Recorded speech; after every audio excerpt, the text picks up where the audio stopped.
Today is February 4th, 2026. This is tonight's AIPAC meeting, general meeting.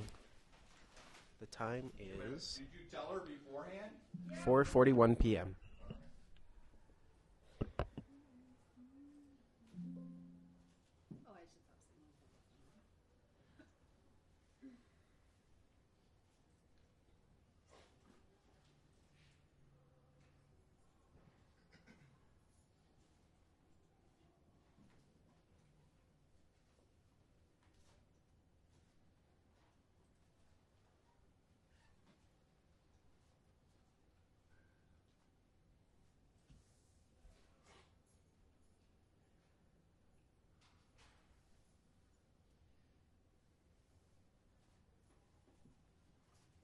Everybody, there's Herberts and Gerberts in the back of the room if you would like to grab a sandwich. And there's cookies too. Is Marissa online too or no? She's supposed to be here from what I understand, but she had a couple other meetings she was popping into first. I haven't heard anything.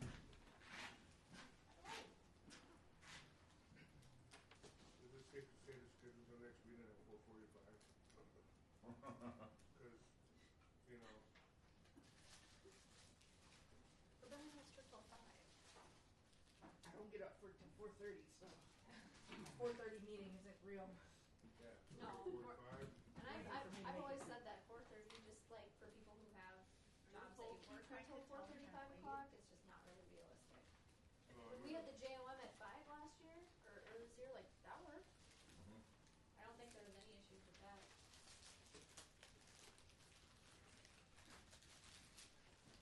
You were running behind usually. Oh, better than 4:30. We needed our secretary, you know.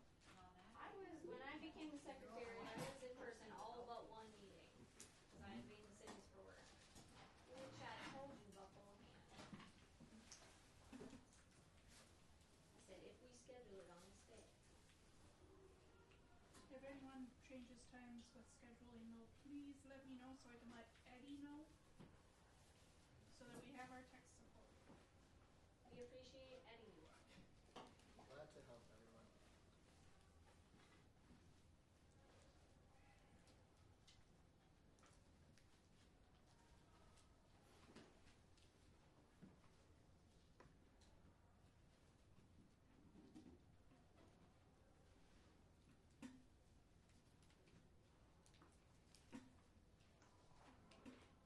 Do we have enough people to start? Do we have quorum here? Or are we waiting on somebody else? We have a quorum. Yeah, we got That's form. what I'm saying. We got. All right, let's get started. Get it rolling, man. I'm going to start the meeting at 4:45. And I'm Amber Lightfeather, co-chair of the AIPAC committee. If you all want to go around the room and say who you are, so I can write down who's here. Way to sign it. Dustin Christian, Eric. Not everybody signed in.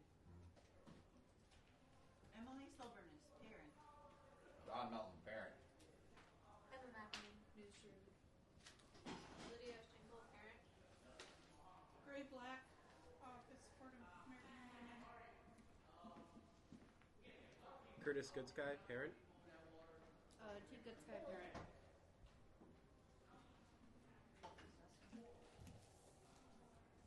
All right, online? Brenda Goldstein, I'm teacher rep.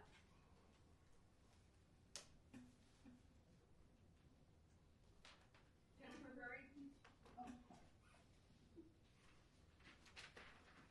Every guy, co-chair. I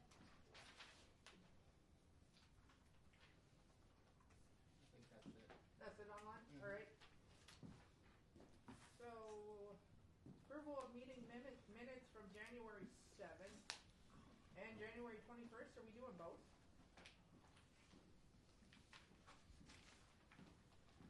I would ask. I always approve, so I need some feedback on January 21st meeting, and I don't think the January 7th one, written up. I'm so sorry. Okay. Not sure.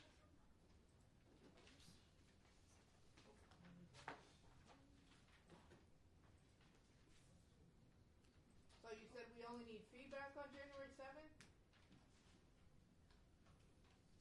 I don't think January 7th meeting minutes got written up, but I did see some for January 21st today.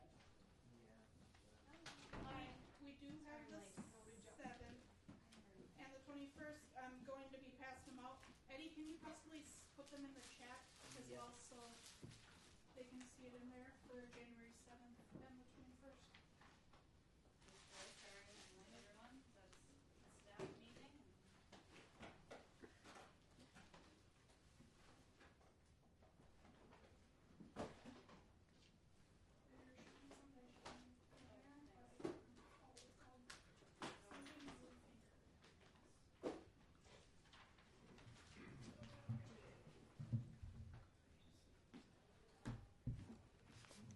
Did I have take or no?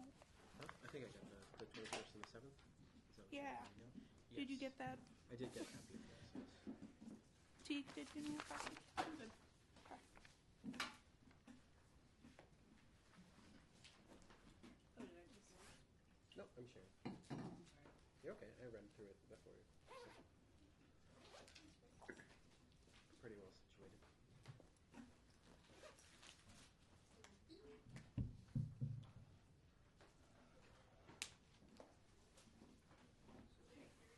I had Eddie share both of these in the chat. We didn't get the 7th to Hanford. But we got the 21, the 21st work. Okay. So we'll be going by whatever they would like to.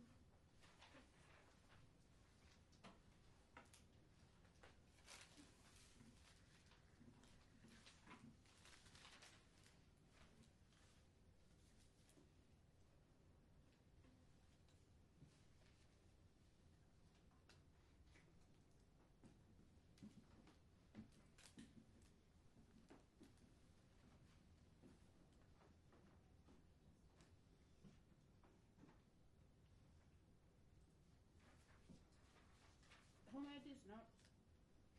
Otter AI and then Marisa and I went through them, and Amber Green Sky looked through the January 21st ones and helped with that, but she did not go through the January 7th ones because we did not get those to her in time. Are the people online able to see the January 7th ones? Yeah, they're looking at it right now. 'Cause that says January 21st on it. No, not the 7th. They don't have this. You put it in the chat for them to pull up, right? It looks like you put in a personal note on page 2 about the snacks donation.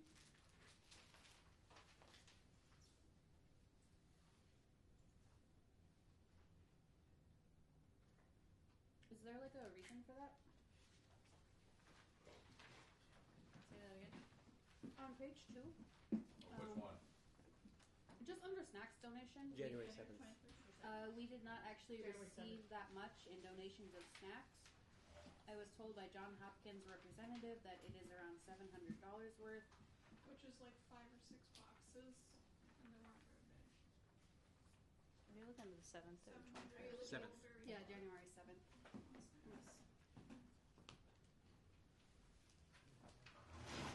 I was told by Johns Hopkins it was around $700.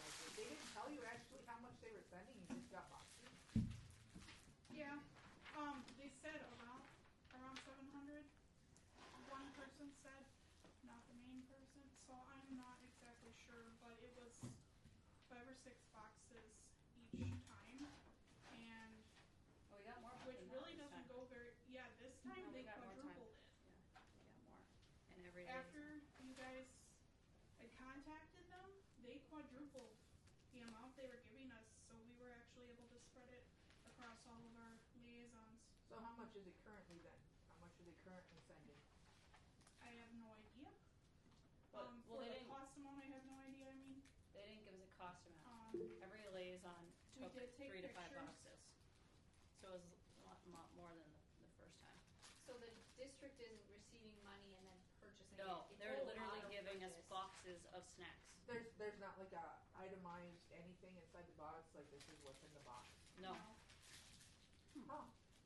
I can ask them if they would. I'm just curious, but because you know, that seems like something worth celebrating and thanking them for. Yeah. You know, I'm not trying to be like. I think anything, I'm trying to also understand how they're making choices of the That snacks. too. Right, because we also wanted to promote healthy stuff, Right. so I know they sent like protein shakes and It's all healthy. You know, it's and healthier than like In the Takis past, and yes. yes. In the past, yes. Yes. And is it being equitably distributed for our kids? Yes. So the school, our liaisons who have more kids got more, and also, well, and I'm also trying to come up with a system because I think we've had a system where some people have asked and got a lot of things, and some people have not asked and they haven't gotten things. And maybe they don't know about it. Really. Exactly. Yeah, okay. Yeah, that's kind of what I'm Yes, getting at. yes. Is this being equitably distributed? Yes. How much is being distributed? Go ahead. Oh, I don't know. I'm not in charge, but you can. Are the elementary schools getting access? Because the elementary schools don't have any liaisons, or the schools, is it only schools with liaisons that have access to the snacks? So Susanna has 2 schools, Yeah. so she got boxes for both of those schools, and then I have 1 box that I kept that I was going to drop off at one of our other schools, but I need to make sure that I can't just drop it off because I need to make sure that they're being used for American Indian students. Right. So I still have a couple I boxes. think Amber raised her hand and had a question too. Oh, she asked the question. I just. Yes, Amber. Lydia just asked that, and the answer is yes. Susanna, our liaison, got boxes for her 2 elementary schools, and then I did save a couple boxes for elementary schools that didn't have American Indian liaisons. I just haven't dropped those off yet because I have to make sure that I am contacted with somebody who's going to use those for specifically American Indian students. Yeah, Lowell and Myers Wilkins probably have our highest Yeah. Indian student population, so those is definitely you remember. Were you gonna ask something, Pete?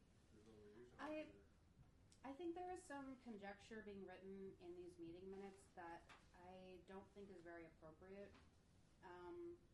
It kind of, so the statement, we did not actually receive that much in donation of snacks. And then below here, where I had said the bylaws were approved on September 3rd, and then the statement, there is no evidence in the meeting recording on September 3rd of this vote happening. I really want to dispute that because it's in the last few minutes of the online recording of the actual video from the district. That was something that I'd like specifically reviewed. Yeah. So I think we just need to keep this like very objective. And I just want to reiterate that I think that you all should be responsible for having like taking your notes and then us uploading that, and that way there's no discrepancy or interpretation. And I know we had talked about that like being a practice or figuring out who's a secretary, and we do that for the other committees as well because we're not taking notes for the other committees. And we don't want to rely on AI to like do that, right? And so I would totally be open to like not use like you all deciding how you want to collect notes, and then we can be responsible for printing and uploading and all of that. Because we definitely don't want to misrepresent anything. So, do we propose striking those from our notes then? I think she's really objectionable, the $700, but maybe not the rudeness of saying. Well, if we don't actually know how much though, we can just strike that whole thing. Yeah. We don't actually know how much. Well, we want to acknowledge that they donated. Yeah, so we could keep in, Amber Greensky mentioned that Yeah. we could make it a Yeah. sizable donation. So we'll just delete that italics part, right? And then down below where Teague was talking about there's no evidence, we could strike that too. And then just basically what Johns Hopkins has said was they have sent over monthly donations since November. So there was a November distribution, a December distribution, a January distribution, and then was there a February one? I guess that was that. Has that been the case? The last one we got was technically January, right? Correct? We haven't gotten anything for February yet. But we just got it, so it's more like mid-end January. Yeah.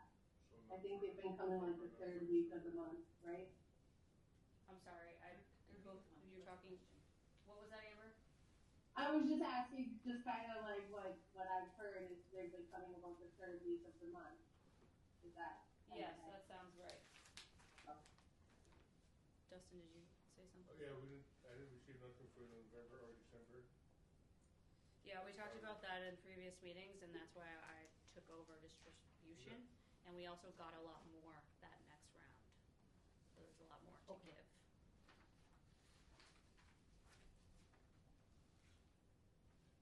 I know I give Candy a So does anybody wanna make a motion to strike these from the record, Yeah, these and I two, have 2 of these, so. statements?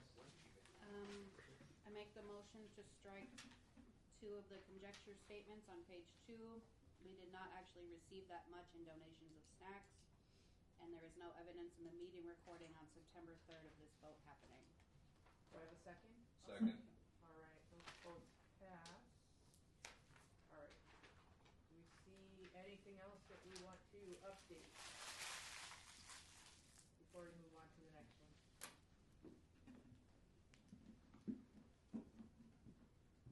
There's some misspellings. My name is misspelled. Ooh, where's this at? Emma Boje's in the details meeting, opening and roll call. Amber Green's job crew, Justin Christian, Emma Bodge, Tim Paul, We will fix those misspellings. Maurice's name is misspelled. That's the issue with AI. I'm sure that's Angelica Ramirez.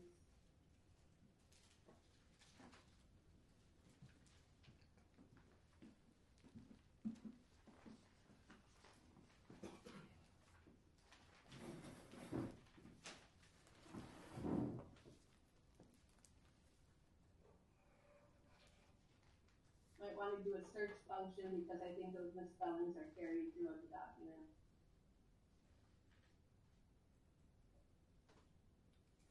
Okay, thanks, Amber.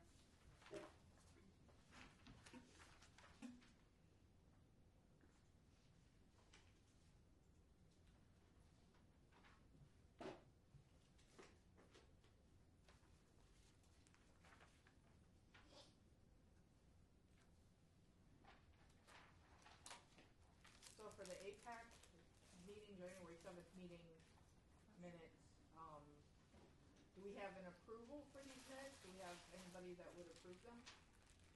A motion? Yes, no? I motion to approve the January 7th meeting minutes. Do I have a second? With the alterations. I second that. Alright, passes. Let's go to January 21st.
I've read through the minutes, I'm not seeing any issues.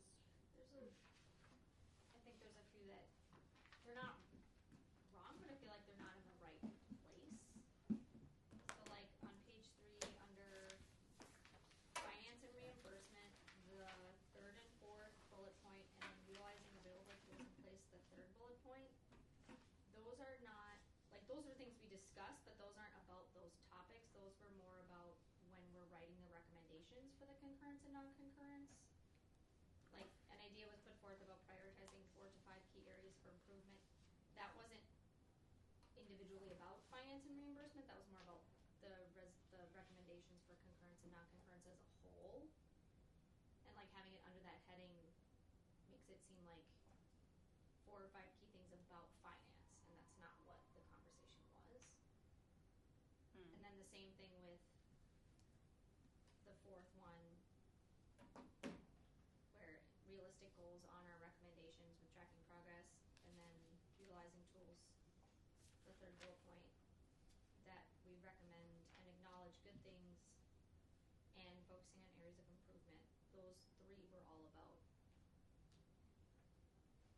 writing recommendations, not, so that needs to be just like a separate, I don't know where that would go, but I don't think that they don't fit into those headings. I guess I didn't think anything of it just because if we're not doing a concurrence, if we're doing a non-concurrence, that affects their finance and reimbursement. But so that's why I thought. Right, but the conversation, those 3 bullet points were about how we write the recommendations, or how we want to look at the recommendations, not specifically about finance. So putting it in there. Where would you want to put all this stuff? Collaboration and support? Yeah. Yeah. Or like writing concurrence or recommendations. Or you could just change the heading. The bottom Those 3. 2. So this one, and then that one. Because Jen Marie had talked about we want to put like positive things in there too, and we learned that at the TNAC training as well.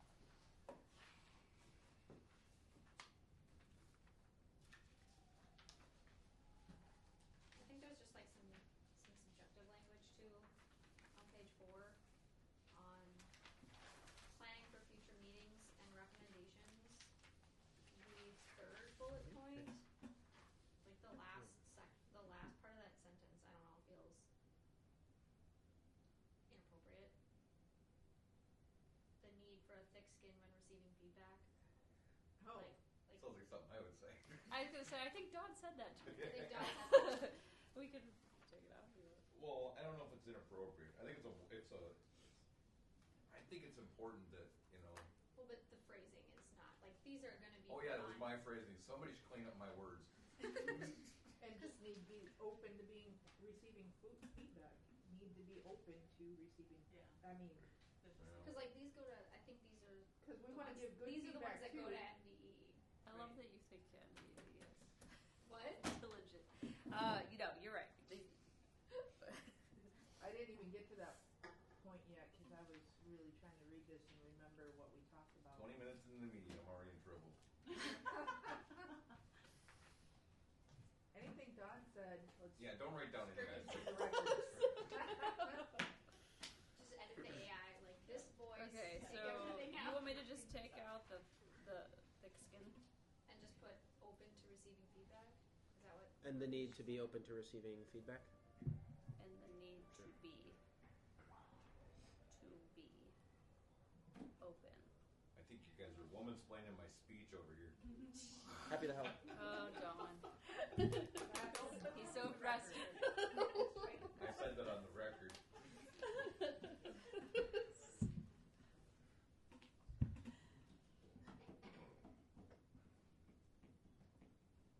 Okay. What was I have some notes. I don't know. Are you making a motion? Are you want to agreeing make a on motion, Lydia, to update it to being open instead of thick skin? Yeah. And then the other bullets you want in the improving.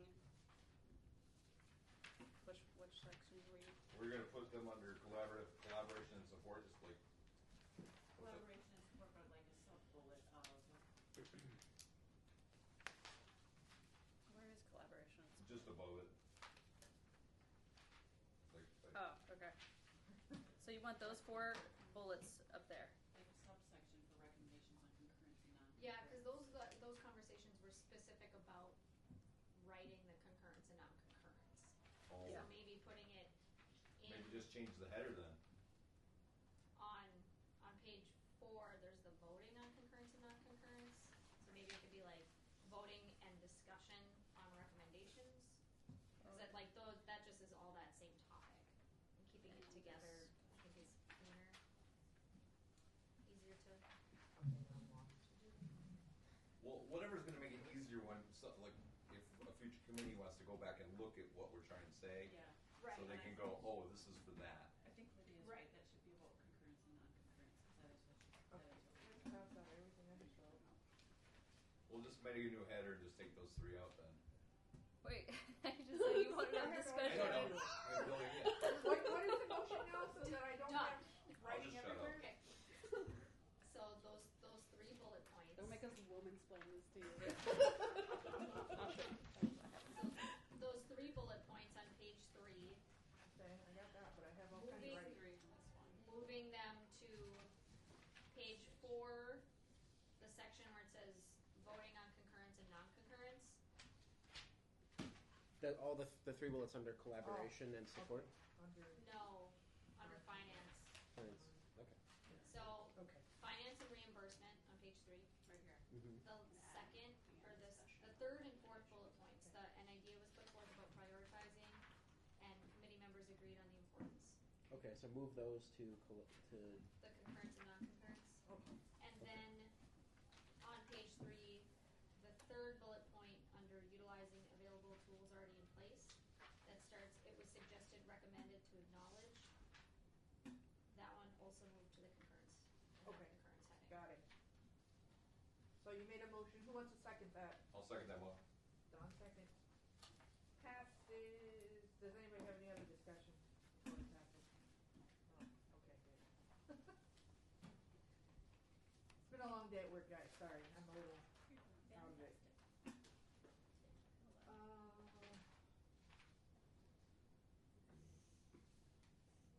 Anybody see anything else? Committee member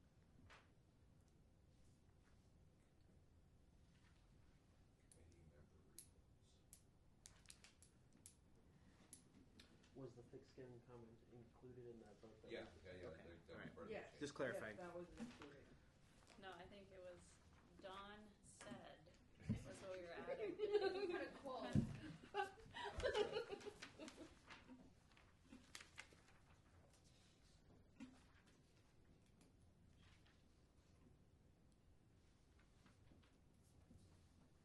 Is there an option for somebody to take notes tonight so that there is no misrepresentation? So I typically record, and I have some of those transcriptions I could submit, if that makes it easier.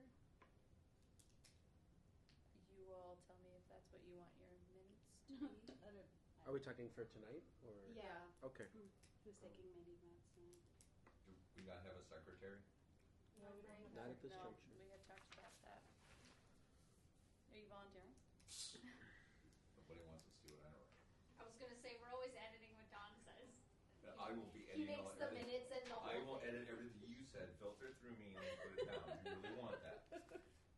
Think about that. It could be fun. It could be fun. Let me tell you, 2 minutes would be a lot shorter.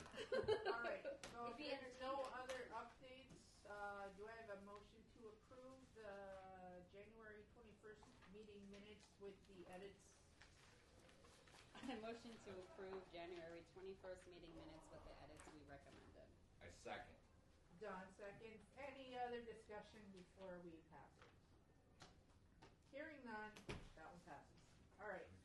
okay, I'll get the rest of my minutes. All right, this is committee member reports. I don't have a report. Anybody else have any reports? The bylaws subcommittee, Amber Greensky, and I met with Katie Pratt from OCDR last week,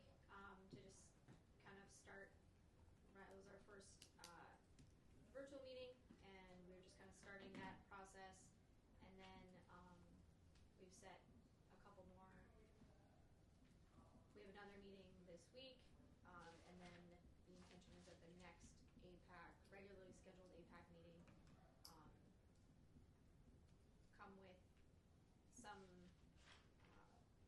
requests of some ideas or input from the committee as a whole that we can take back to that subcommittee. So there's,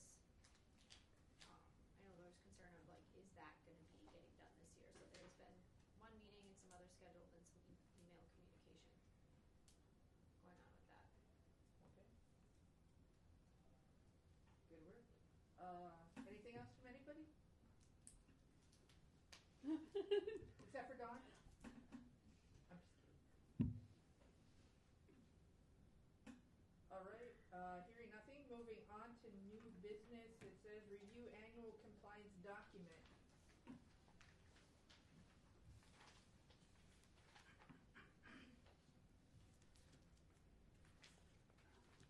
Is there an annual complaint? Oh, I'm sorry. I think that's me.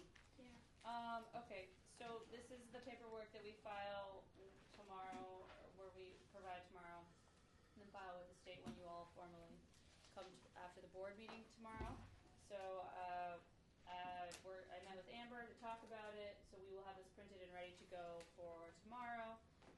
Jen and I have been requesting for information also from our American Indian liaisons for the review part of it, which is the last page. Eddie, if you can just scroll, you'll just see this is just a lot of like, what's the vote, logistical information, and then the last page. Yep, right, that page. There, yep. Can you zoom out, please? If you want a copy, I have a physical copy if anyone wants to see. Yes, I would like to follow along with the copy because I can see that one. You don't have my glasses on. I'm blind. It's also kind of dark in here. Thank you.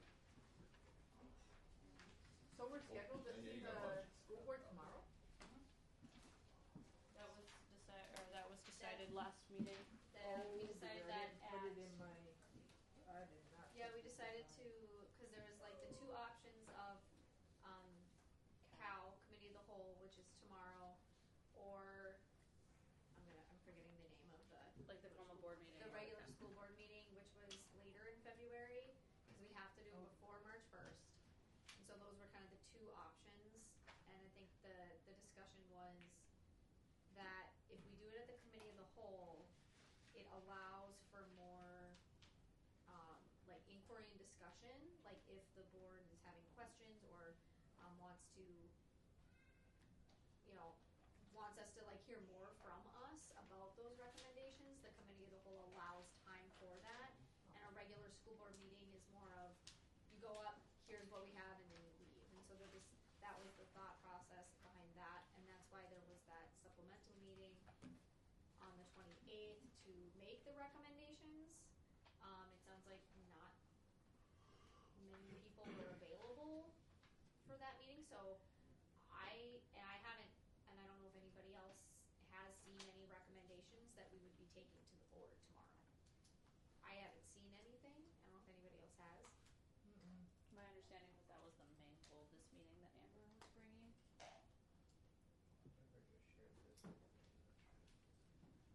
Oh, that's just she updated the roster. Somehow I did not write that down into my calendar, so I am woefully unprepared. Go ahead, Amber. Yeah, so some of us, we had kind of talked about meeting last Wednesday, a week ago, to talk about recommendations. We really didn't have people show up. It was just basically me and Jamie in the room. So there really wasn't a whole lot of forward action on some concrete recommendations that we wanted to discuss. So kind of just tabling that right now when we have more input was what we took out of that. And based on what we talked about at the APAC training, limiting it to, you know what I mean, not quite such a list. Not that we want to just never look at our old recommendations again, but just focusing on 4 recommendations for this year, which I think we can quite easily talk about at this meeting. I mean, that would be my hope. So I because I didn't see that meeting posted. I'm sorry I missed that, Amber. I don't know what's going on. Yeah. We have in our minutes here that we were going to present on the February 24th meeting and that we were going to cancel the cow meeting. That's page 4 of our notes under planning for future meetings and recommendations.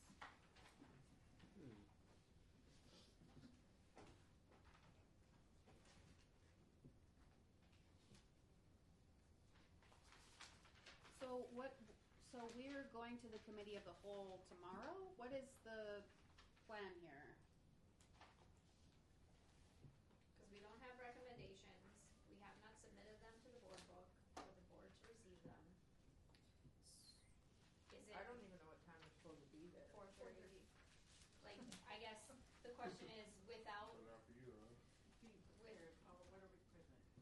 without having recommendations, I mean, are we gonna be able to get 4 to 5 recommendations? Cause that's what TNEC suggests that you bring to the board done tonight, that we all agree on, verbiage, and have it ready to go tomorrow? Or do we need to just reassess, pivot, and present it at the school board meeting later in February? So I'm seeing on our agenda, it says open invitation to present at committee of the whole. So, from what I remember, we had said, the 2 options were the 4th or the 24th, and the difference between the COW and the committees, or the regular school board meeting, is that COW can be more of a dialogue.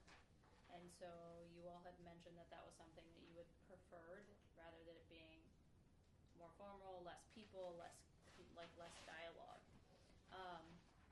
And so I think there was a miscommunication, because my understanding, I thought what was happening when we left that meeting is that it was like a subcommittee meeting and not a formal meeting, so that we were not sending out the invite. And I thought, and that's when I said, that's when the thick skin, because I was like, are you wanting us there? Because and you all said, well, you can come if you want, if you have thick skin. And so then I took that as like, we are not organizing the meeting, that's like a subcommittee meeting that you are organizing. So then I think there was a miscommunication around what type of meeting that was and who was going, and so then only a few people showed up, there was no progress made, and then I think Amber, as the chair, took some time to put forth ideas that she was going to bring here tonight. Now, my understanding, because I talked to Amber last week, was that was the goal of this meeting, is really to spend the time on agreeing on those recommendations or making edits. Okay. Is that normally what we do? Just this is gonna make the recommendations? Like, do we send out a survey to all parents' recommendations in the school? Cause I don't know. It's, so with the concurrence and non-concurrence, it's very specific things. So these meetings Yeah, I know. are what that is. So the recommendations are not, we send out, the district will send out what's called a needs assessment. And like, that's the opportunity, or like the place where parents can provide input, and these meetings are where parents provide input of like what they need, what they're needing from the district, what they want to see from the district, what their students need, what they think is going well, what's not going well. Because the recommendations are very like short, succinct. Yep. And so like, yes, so just this. just this, yeah, and then like the needs assessment that is sent out to families is like that data and information is gathered when we look at, like one of the things like when we did last year was like the transportation. That was something that we didn't know was that big of a need for students until we sent out the needs assessment. And that's Right. what I'm wondering, do we have access to that? Like, just looking around the room, like, I don't have Congdon parents here, working Congdon, I know I don't have Congdon parents here, looking around the room, I don't have East parents here. And not that that's anything, but I'm just thinking, like, just, And I would imagine so we don't have. The needs assessment goes out to everyone, district-wide, K-12. So we have access to their stuff, and that's what Amber has recommendations, is based off of that then? We create the recommendations Amber as a has her committee. hand up. But off of what the feedback was from the families? Yeah. Yeah, okay. Thank you. Amber, do you have your hand up? Yep. Yeah, I was just going to say, we did not I don't believe we canceled our spot on the cow, at the cow meeting, cause I thought that, I don't, in line with what Marisa had just said that the plan was to present at the COW meeting, but based on people's feelings in the room right now, if you're feeling not prepared, can we still back out and present at the school board meeting? I can make a call and find out. Do we know what Amber had to recommend to us though? Because if we had access to that, if she had access to that information, wouldn't we want to know what she recommended? I don't have access to any other information than what people have brought up at meetings. Oh, I think she's asking. So like the needs assessment that I think Lydia's talking about is the Title VI needs assessment that went out last. Is that at? Oh. Yeah, so for Title VI and JOM, we'll typically try to make a needs assessment. Last year we had one. I had kind of drafted one based on like meeting minutes and what our past committee members had recommended. And so that's like typically the school-wide survey. And then we try to. It's on the agenda for the next Title VI meeting, right? Huh? Can we even use that for AIPAC stuff though? Weren't we told that that's not appropriate to talk about in AIPAC? No, we found out that we asked the question and the answer was it is appropriate. Oh, To not do business or take into account financial things from other programs, but data pertaining to students that's Okay, supported, alright. yes. But like when we're making budget decisions about APAC, we can't go, well, JOM has money, I like, see. But you're right, we did ask that question. yeah. But we will try to collect that input and try to put that together because we need to be able to hear from all parents. That's on the agenda, isn't it? Performance subcommittee. For the 23rd, yes. The performance subcommittee. Is that Jen? Somebody has their hand up, It was maybe? just Amber that was raising it again. Yeah, I was just gonna say, like, cause part of our plans we are not allowed to plan. So, like, while we're not making decisions for the other committees, like, we do need general budget information of what is in those other plans. Right. I guess like the recommendations, it sounds like like what Marisa was saying, Amber, is like I guess if we want to make recommendations or work on that today, or if you have kind of some ideas or guidelines, like do we want to look at what we have, see if, because we have a quorum, see if what we come up with today feels good, if we all are like, yep, we feel comfortable presenting this tomorrow, move forward, because I think the opportunity to have more dialogue with the school board is vital. I think that's it's a good for us. We have kind of a captive audience with them. If we, at the end of this meeting, don't feel comfortable with what we have and we don't feel prepared, work on that and then go to the regular school board meeting. Like that's just kind of like my thoughts. I agree. Emma, did you have something? I just had a clarifying question. So is there a specific needs assessment that AIPAC puts out? No. Okay. I think they can if they want, but usually with JOM and Title VI doing it, it's the same. Right. Yeah. We would just get a lot of like duplicative data that could make it less clear. It's definitely a requirement for Title VI. Yeah. Okay. I do try to, I prefer to share that because I think it's relevant to all committees, but it is kind of our responsibility. Okay. And it was last collected from the last school year. That's the most, is that correct? December 20. Yeah. So here's the way I understand it. All right. That the AIPAC meeting itself is the needs assessment for AIPAC. Yeah. So we kind of want people, parents to show up here and tell us. Please come and show up and tell us. Or email us or, so that's kind of the thing. I just want to know when the last needs assessment was done, December which committee it fell. Grace said December 2020. Perfect, thank you.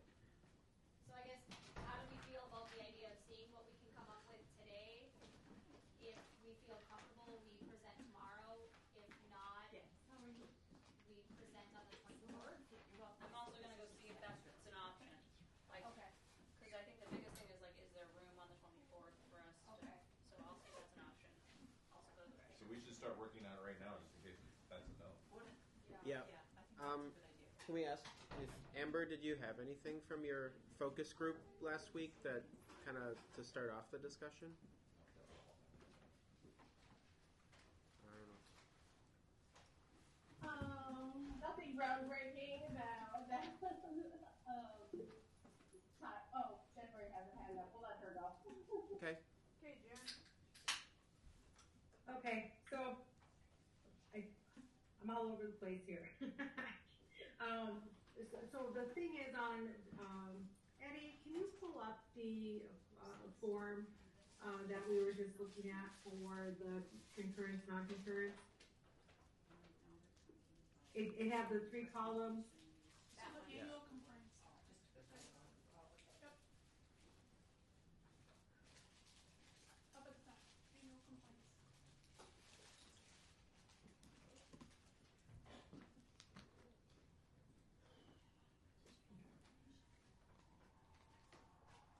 Okay, so scroll down just a little bit so we actually see the what the column titles are. Okay, there we go. So how this typically works, and of course you all can do whatever you need to do, but how it works is in that each area of the plan that was submitted to MDE for approval, you list your goals from each area. And so that's just a basic copy paste from the actual plan in of itself. And then what is the progress towards those goals using district data? So with the first area was for the post-secondary, and I'm doing this off the top of my head because I don't have any of my stuff. It talked about X amount of college visits, job shadowing, and things like that. And so the questions that I would typically ask is, so where are we?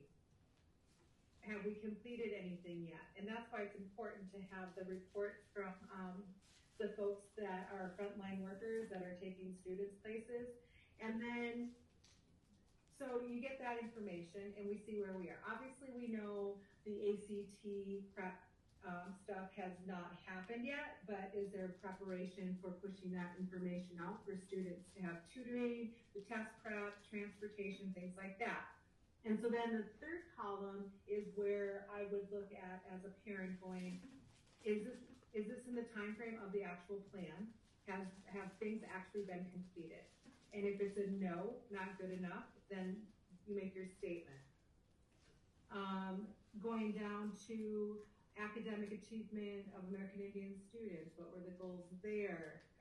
The curriculum, off the top of my head, Area 3 had a curriculum that the American Indian coordinator was going to request a audit in January for K through 12 for the MDE standards to see what's being taught. So the question would be, has it been done yet? And if it hasn't, then obviously it's non-concurrent. So that way it's like a flow of things, the things you ask for in the plan and the goal setting and the action steps and the specific dates. That's column 1.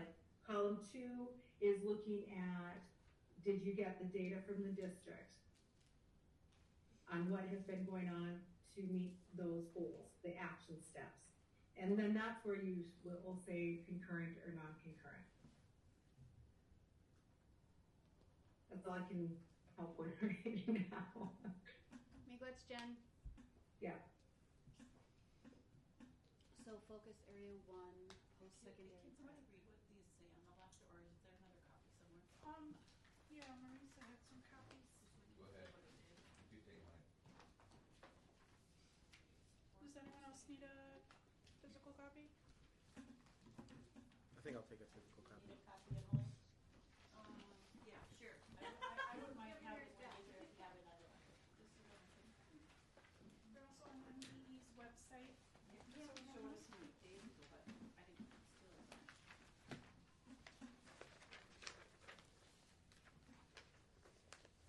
So okay, if we're just gonna go through and do this, I do have a goal in mind for area 1, post-secondary preparation.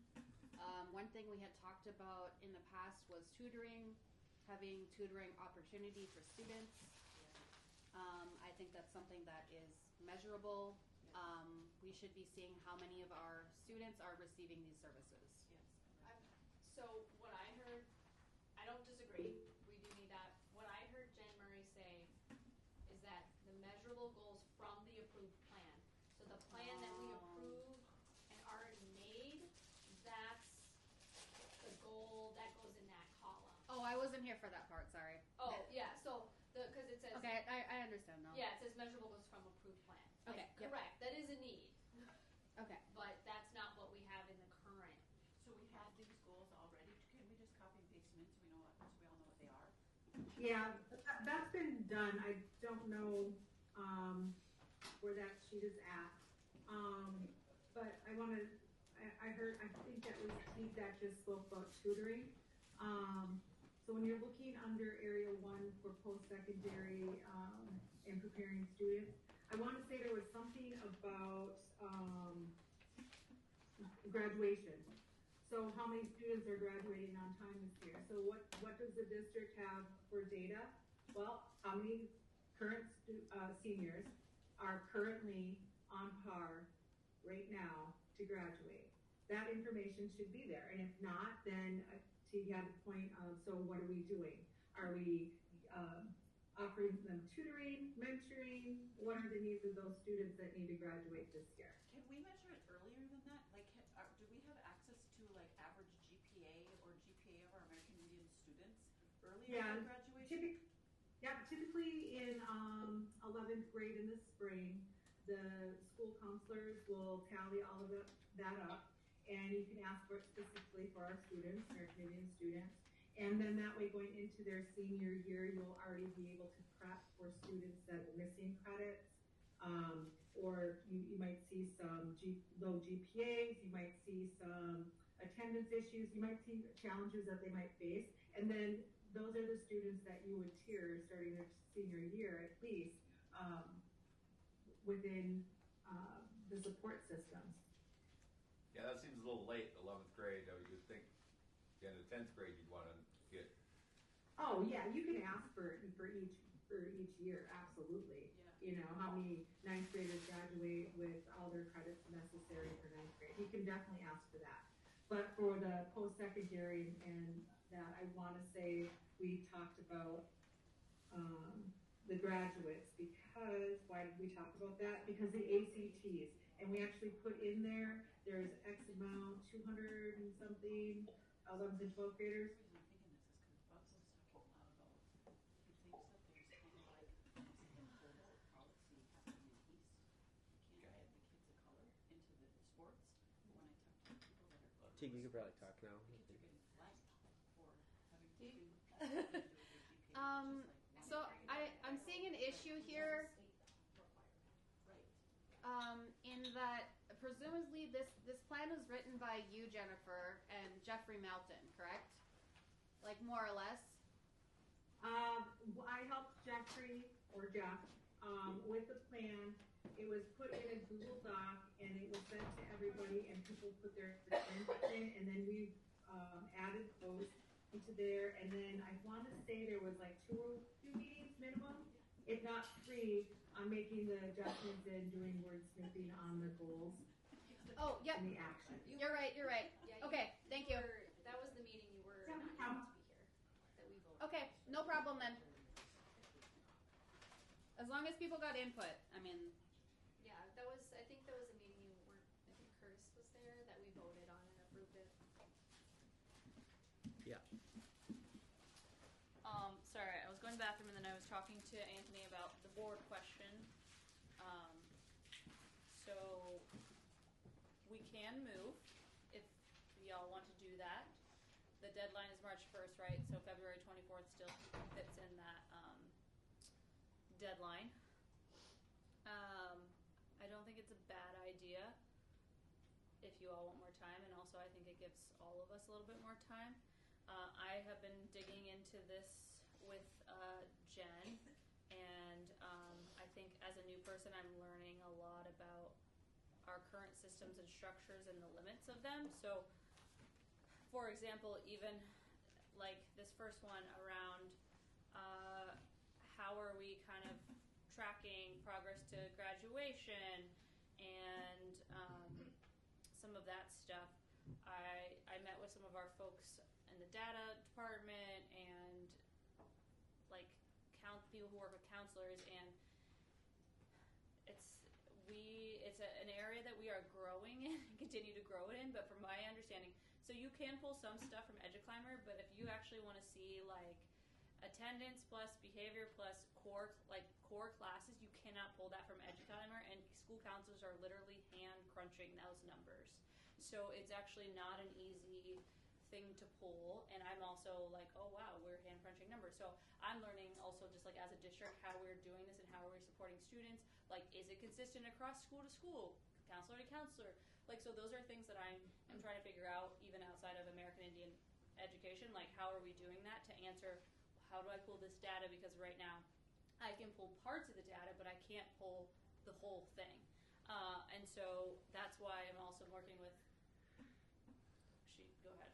I think like for when I think about like the recommendations, not wanting it to be like what I learned at the TNAC is having them like short, simple, like to the point recommendations that are like really actionable for the district. So it's like when we look at this post-secondary for people's, do we want to focus on the graduation rate? Do we want to focus on the compliant? Like one of the things that we talked about was the number of college visits and like work experience opportunities for our students. Like which, I don't know how people feel about like, let's pick like one or two of the smaller goals within these sections and have that be based on our recommendation. And then we could request data of like our American Indian students' graduation, of our American Indian seniors, how many of them are on track to graduate in the spring? Because like I feel like that kind of information is a lot easier to attain. You know, like Anthony and JP can like go through their seniors and be like, are you on track to graduate? I know that's. We put this as a recommendation though that we want that data. Doesn't that put it on the district to have to figure out how to collect this data and do this data? Well, I don't want this to be on the liaisons to have to crunch this data. They well, have no, like enough it's to just do you pull up the student, you say, do they have X amount of credits? Like Right. a senior should have this amount of credits, and that's like when you're only pulling that piece of data, that's easier than like So- a bigger picture. Like Money says, like attendance and grades, like all of that information gives us a complete picture of our students, and like our students have complex needs. Yeah. It's not just one thing. So Marissa said that in the spring, they have to hand crunch these numbers. So isn't there like several years of hand crunching data that should be available? No, and again, I No? can bring the Did data. you say no? Well, let me rephrase, Okay. because I think yes and no Okay. to what you're saying. And also, like, if next meeting you want me to bring the data person to, like, I could do that, you know? So the way that I understand it is they're pulling some information from EduClimber, but they can't get their core credits. Maybe I have a copy of it. No, I put it in my. They also are shifting the core credits, like, a little bit. So because it's like a 0.5 here or 1 here. So they have to hand calculate, like, oh, you have 2 credits of English, you have this many credits, you know. So they're like doing, I don't know how they're doing because I haven't seen it be done, but that's my next like follow up is like I need to go talk to the counselors and be like, can you show me literally how you're doing this, because I don't understand. Yes, if you did Infinite Campus under student transcripts, and it'll actually show up for 9th grade on all of the core, Common Core credits that are needed for a 9th grader. And then it'll show for the 10th grade. So Infinite Campus pulls that out in the transcript portion. And if Duluth is not doing that, that's really scary to me, because that's how parents will check on their students. So even you have 2 means of collecting data. So the Infinite Campus one definitely has the transcripts and the GPAs. And then whatever you roll over into the EduClimber, I can never say it right, is additional information that you can compile between the 2. So I think, okay, my recommendation to AIPAC, and so here's where your thick skin is on the Duluth Public School side, is that is the responsibility of the school district, hands down, 100%. So as a recommendation, for a non-concurrence would definitely be the fact that nobody or the system, Duluth, has not been tracking our students appropriately in any of the data set points that we've asked for. And so I would ask the school board, or let them know that, and then I would want to see a response of, this is what we're going to get on, and this is what we're going to do specifically. So if the counselors are saying one thing, and a director is saying another thing, and the parents are thinking one thing, they need to get everybody on the same page. Because when I ask for data from anywhere, Infinite Campus is the one that is used for most districts, and if it is, that's the one that parents go to get their information for their students. And so if you have extra, which is EduClimber, some use other things, that's an additional way to incorporate to see the whole student in other things too. So this is where, no excuses. The data has not been compiled appropriately, and we're halfway through the year, and I will say that Duluth had this issue at the last tribal consultation. Jen, the data from like, let's say, last 2 years that was in Infinite Campus, isn't that data still there? Yes. Okay, so from my understanding, before I came in July of 24, there was a person who worked at the district who was very excellent at working with Infinite, and they could just pull data like a magician. Yeah. And that person left. So we're not talking about the district necessarily not having the data. We're talking about the district not having the person who knows how to work with the data. They don't have the person Right, who's trained. they have Infinite Campus training all the time. Like Infinite Campus, I just went on there and I looked up my daughter's progress to graduate. I can see like that. Is she on track to graduate? What she's completed, what she does need to complete. So like Credit-wise. Credit-wise. Yeah. So like I like just did that. So like for that piece of information of like, are they on track to graduate? And that's helpful because also to me that's one piece of the puzzle is credits. Then you also have attendance. You have behavior referral. So it sounds like after talking to one of the data persons over the past year, we consolidated 8 different disparate referral methods into one single district-wide system. So that's like a new thing. Like we had referral coming in apparently 8 different systems, and now district-wide we are moving to one system. So I think we're getting smarter and stronger with our systems, but there's still a lot of obviously room to grow there. And we also have implemented data-driven thresholds that will then flag kids when their scores are at reach a certain level or their attendance threshold. So then those counselors are also then looking at that set of data in terms of the flags along with the credits.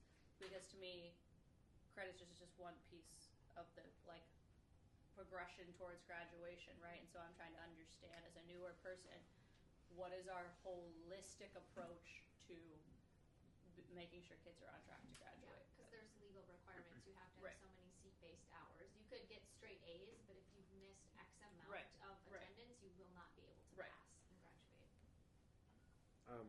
If I may, Jen, do you have a specific recommendation for anything that any other district uses that you're aware of? Because as a parent, I must confess ignorance about data systems available for organizing this data. Are you aware of what other people use to be able to compile that we as parents could then say we want the district to use this? I don't know if that question makes sense. Definitely it does. So when we're looking at Duluth with, say, hopefully we have 800 self-identified American Indian students, and we pulled numbers on how many are seniors. This is just an example. So right now we have 90-some seniors, right? So in the system we know who those students are. You can pull each student as the Indian Ed coordinator yourself if you needed to, and you could track on your own too. Like these ones are definitely on track. And you can just put the piles in there. I know it seems like a lot for people, but when Duluth is talking about, well, their whole district, and I love when it says, like, don't take this on you. It's very new to the system.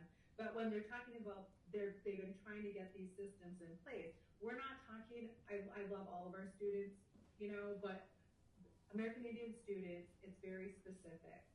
That needs to be tracked. If there's, if you take kindergarten through third grade and you want to know how many American Indians are proficient in reading or writing, that should be a snap.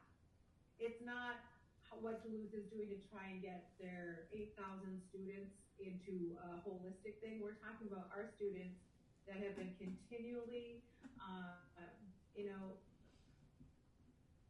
not doing well in school. And I think that their excuses to me, because I've been on the tribal consultations for quite a while, I know the systems that Duluth utilizes, and you know, as a principal of the Ojibwe school, I could tell you right off the top of my head back in the day how many students were needing 3 times a week tutoring, 2 times a week tutoring, who was on track. And so that's my expectation when we have our students failing in the district. And then the other portion is also when it comes to secondary students is when they're on IEPs, that coordinator of special education should be able to break them in there, because you have transition, you have like federal guidelines and laws to abide by. So I'm just very more clear on like, no, I get Duluth is trying to do for their district, but we've been asking for this for a while.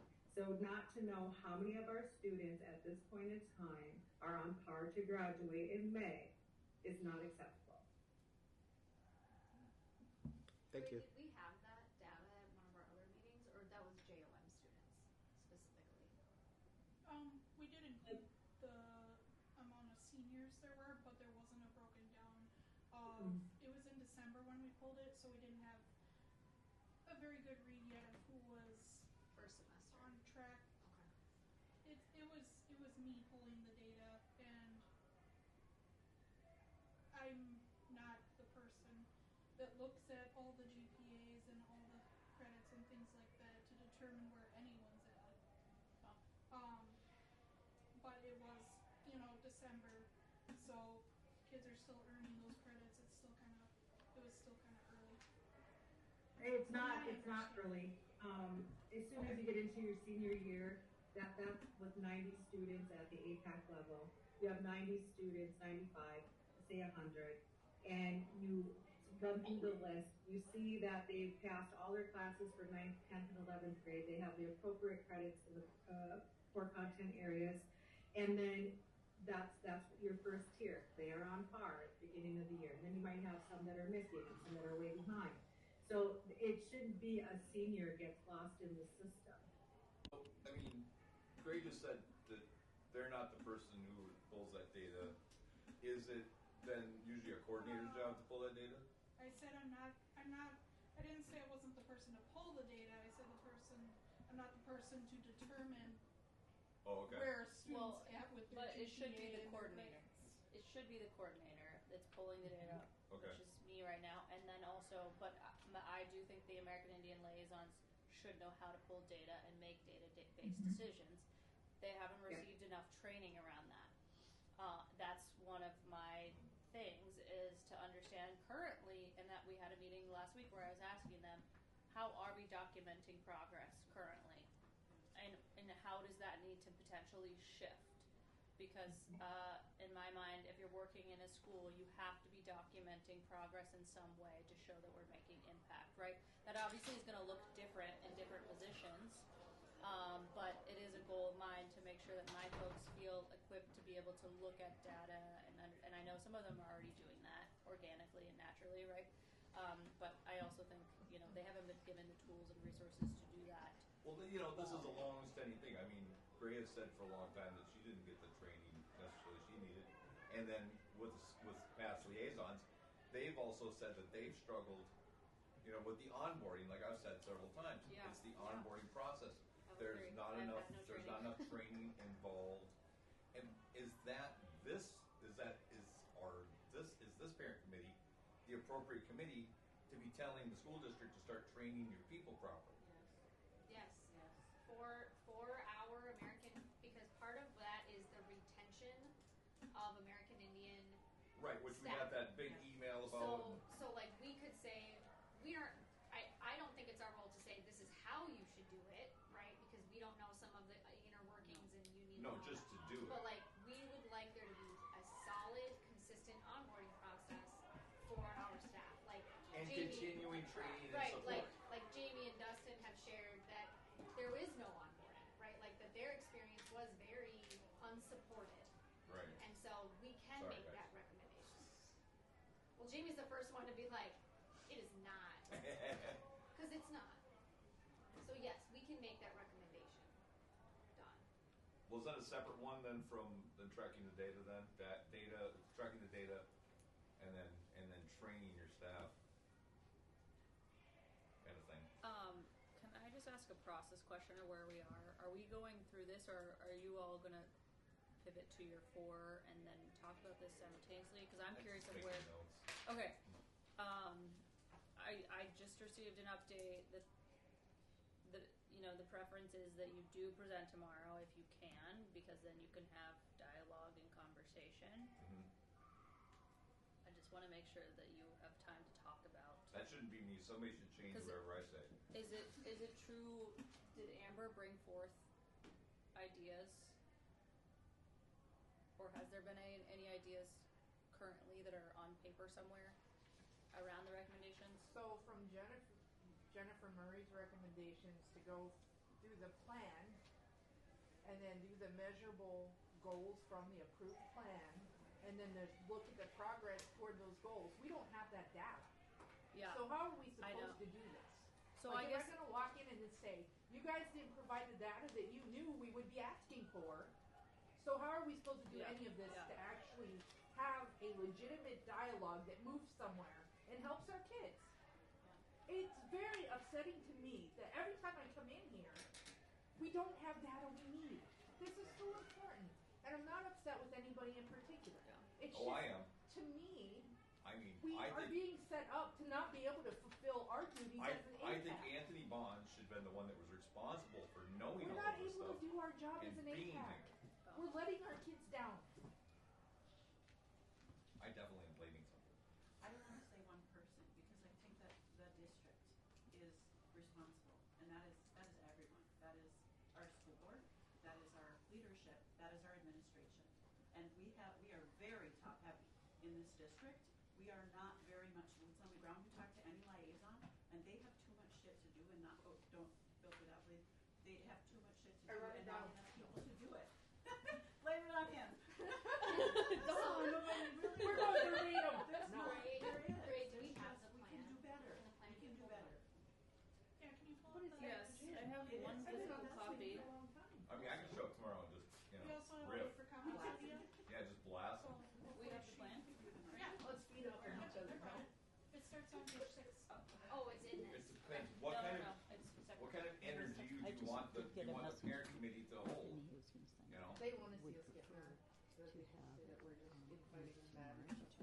Well, So- no, Oh, I'm you can't, just because saying. March So 1st if- deadline, they have to. If Oh, I Jen don't know. Murray is Yeah. saying Okay. we should go utilize the You, plan goals. you have your first priority, it sounds like. It would be my priority too, is the fact that decisions are being made, and they're not, data-driven decisions by any means, Does anyone want because copies? we have the data. So it's a systems issue. Yes. The Sorry, plan? I have this one. Yes. It's a systems issue. Yes. So from not utilizing the data, and then from there, not making decisions that are best for our students, and then not training the staff that work with our students. So that's on to the school board to seriously, what do you know, what is their specific plan with measurable goals for their response to your non-concurrence on the data? I think realistically, we're not going to be able to present recommendations recommendations tomorrow, but I think it would still be helpful to go to the committee of the whole meeting and maybe start bringing up this discussion and say, listen, if you want SMART goals, then we need the base data from which to draw from, because that's the data that we need to be proving, right?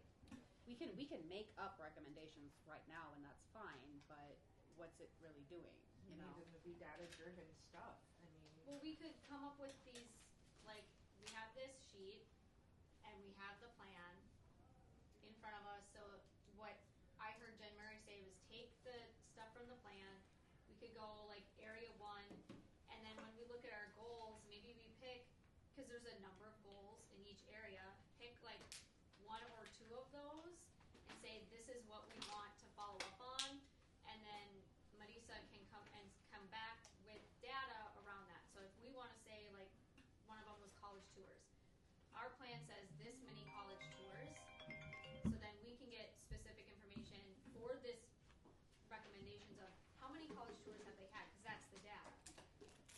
Yeah, so I have started this process. I didn't like make a copy or put it in front of you because I don't think it's super robust right now. I have the number of kids who have taken the ACT, for example, but right now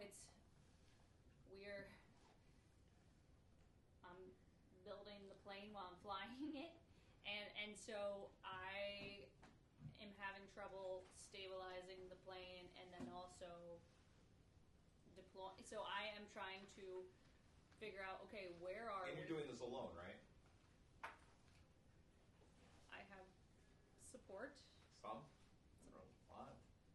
Everyone at the DSC. We're all collaborating. And so I think, and really with the American Indian liaisons who have been on their own a lot, right? We've talked about that, and understanding, you can't meet an expectation when the expectation hasn't been clear, right? And so meeting with them and making sure they understand the plan. What are you currently doing? We know we've taken field trips, we have done things, and we also know we need to do some planning and for the end of the year, right? And we've talked about, some of those things. So I can also take some more time to try to come up with something more robust. I have started talking to people, so I have a document where I had some people put input to things, but it was not where I wanted it to be, which is why I don't have this filled out for you right now. Well, I guess that leads to my question, kind of, if the crux of the argument is there isn't really sufficient data, could we not fill that in for boxes 1 and 2, kind of down the list, and then say that's why the progress is not sufficient? Like, we are not getting the data we need. If that is our overall critique, then that could be what we present if we're now being asked to present tomorrow. We can't really speak to these goals because we haven't really been given that measurable data, and that is our primary critique, that before we can make progress anywhere, we need something to work off of. We need those comparisons. We've been going all this time without that. I think that's what Jen Murray was saying as well, is that, this really is it's a systems issue. We're not using data correctly, we're not collecting data correctly. I will say, I think this is something that we're working on currently through the OCDR process. I know that's been one of the goals, is to come up with a calendar for the year. What data do we need and when? Why do we need it? That's the way we can start making those data-driven decisions. And maybe that could be And that could be part of our goal, a recommendation, right? yeah. Because we're Listen to working OCDR with process. the OCDR to come up with what this schedule looks like and what data is required. We've put it into resolutions for Title VI and AIPAC already. It was a pretty substantial list of data. I don't know where we're at with that list, or really looking at those rates, but let's make it a focus. So do we want to pick a couple of these bullet points from the plan for these focus areas and make an explicit request of we want updates on all of it, of course, but for recommendations, do we want to kind of narrow it down? Do we want to say what Curtis was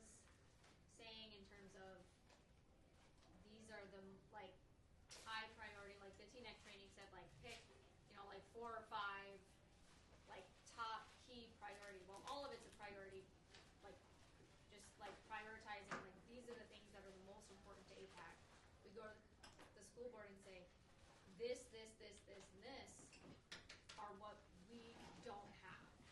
I don't, Like, I don't I think don't that's know if I right. agree with that because Like, I is really that what want you to were, see. is that what you were That's saying? not what I'm saying at I all. think we're saying- No, The is that what underlying, Curtis can was I, saying? sorry, So go ahead. Go for the it. underlying issue is that we don't have this data. We haven't had this data for years. We've been asking for this data. This really is the central problem. So I think we can come up with, I could think of, I don't know, 2 or 3 random things from the list, and we could make those the focus goals. But the actual problem is that we need to be looking at this critically, and if we want to create these goals that are measurable, it has to be based on a primary measurement, which we are not receiving. And like what I heard, and Curtis, if I misheard you, please let me know. Like what I heard you say was we like have these primary goals, and then with the caveat of these are the things that we want to know, these are our recommendations, and we can't even give you an actual recommendation because like what Teague's saying, we don't have the data. Like these are important, but we come with we can't even recommend it. Is that what you were? Was I misunderstanding? I think it's more. I think that it's more missing that point of like it's hard to make the measurable goals. Like we can say we have measurable goals, but measuring on what? What is the baseline? So I think that's the part that's maybe missing from We don't what know you're where they're rephrasing missing. back to me, and we don't know what we're missing. Here's my Well, I was thoughts. talking about like from the plan because we have the goals. Yeah, and We just can't measure the progress.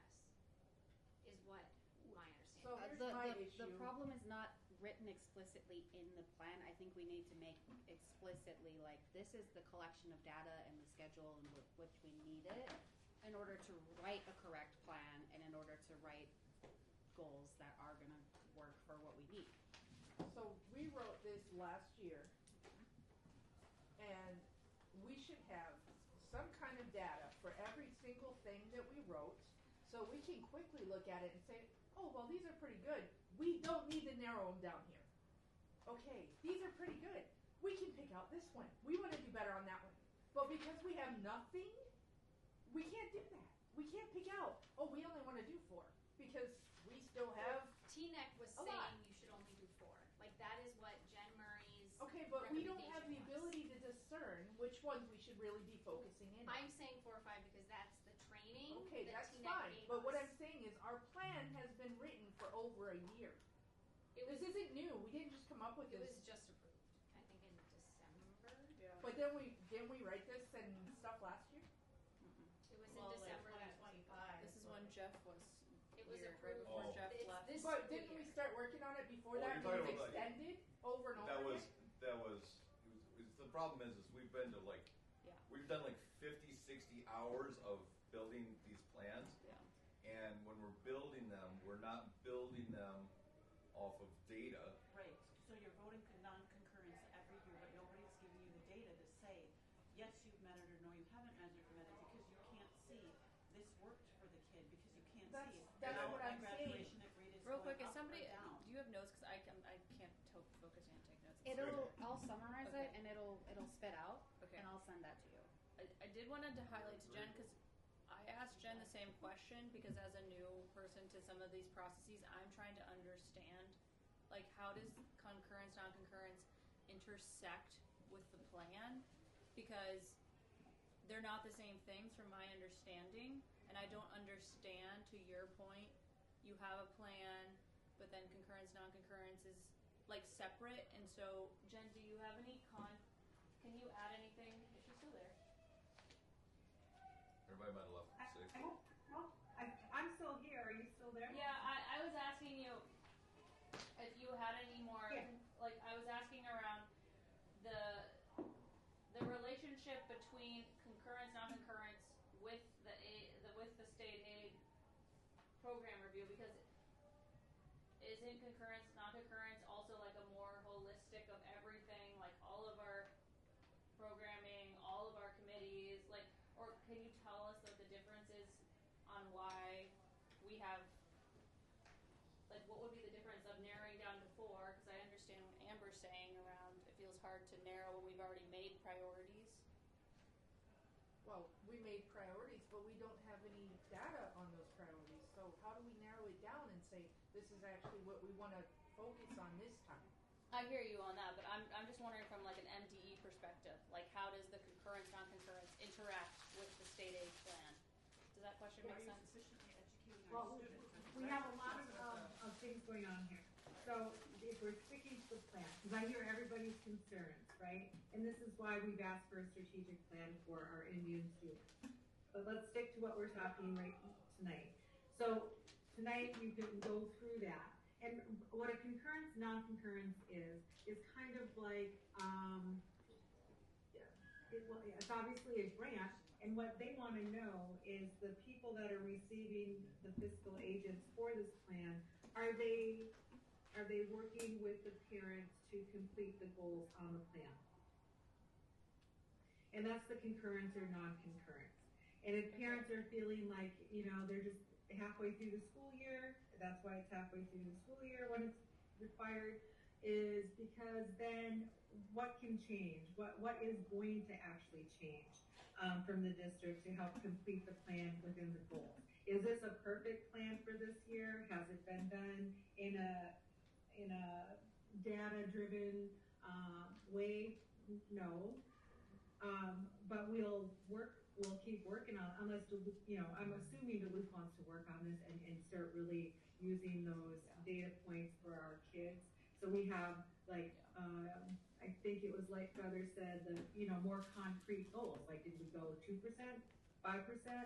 And that's for across the board for academics, closing that achievement gap, graduation, increased attendance, increased extracurricular activities, things like that. So does this plan have all of it in it? Not at this point, but it will get there.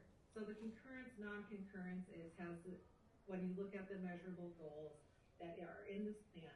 And the thing that's lacking, obviously, what we've talked about is the data.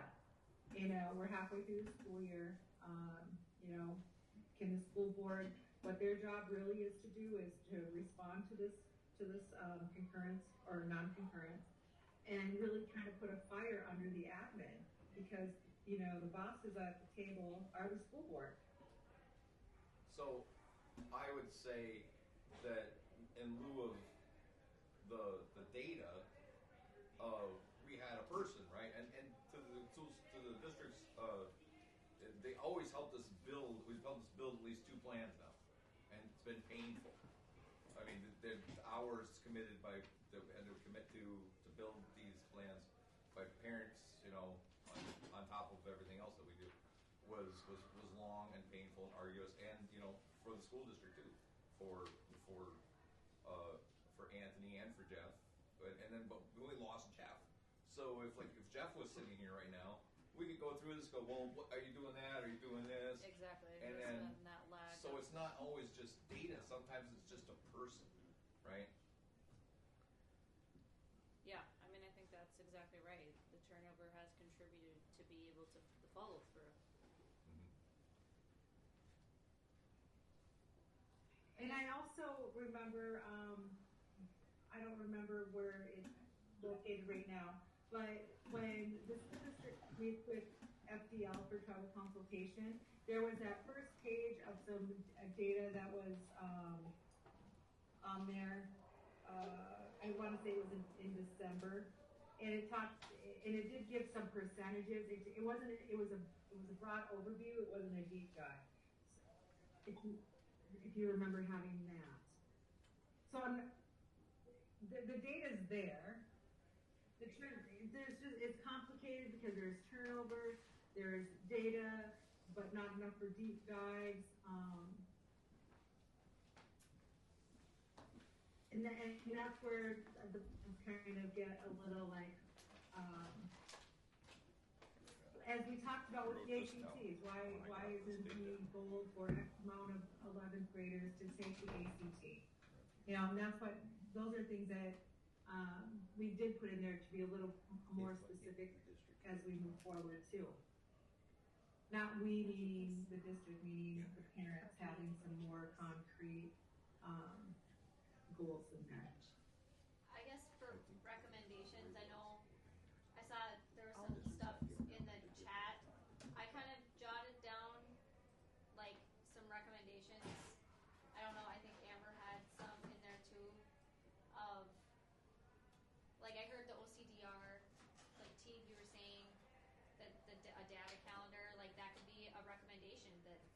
district work with OCDR to create a district or a data dissemination schedule. Like that could be one of the recommendations that we make, whether it's tomorrow or it's on the 24th.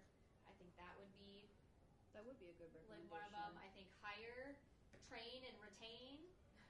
Are you going to be the A one that, if you're going to coordinator? want to help it, here's the thing that we've always asked for, and I want you to keep this in mind if you're going to help, is that we've always asked for the data to be tracked over time, so we can see if we're achieving any goals.